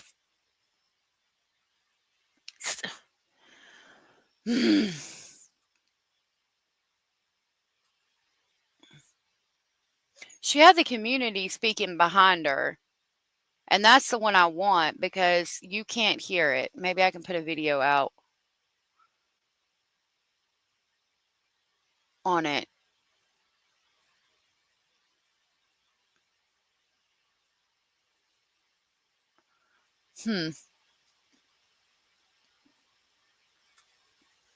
Okay. Oh, sorry. I didn't realize y'all couldn't see it.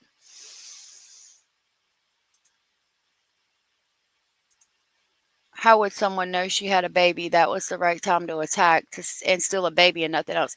Right. That's a good point. Like, she's just put the baby down to change them. I mean, people do stand around in parking lots and will try to, grab a baby, I guess, but I don't know. Yeah, I need to hear more too. I think something happened by the parents' hands. There's a few things that do make me suspicious. Yeah, and the investigators coming out saying that there's already inconsistencies in the story. It's interesting. Well, y'all, I'm going to end it here for today, and I'm going to definitely look into Emmanuel more and see what I can figure out. If I find out anything real groundbreaking, I'll put out a video on it. And if I get any documents, I'll put out a video on it.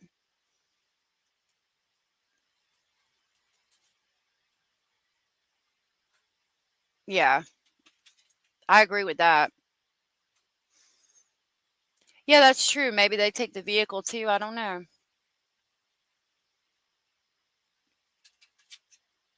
All right, y'all. Well, I'm going to go for the day. Thank y'all for being here. Thank you for the support. If nobody has told you, you are enough. You are important. You are special and you are loved. And I love you all. And I will see y'all back on Monday. Y'all have a good Sunday and stay safe out there. Bye.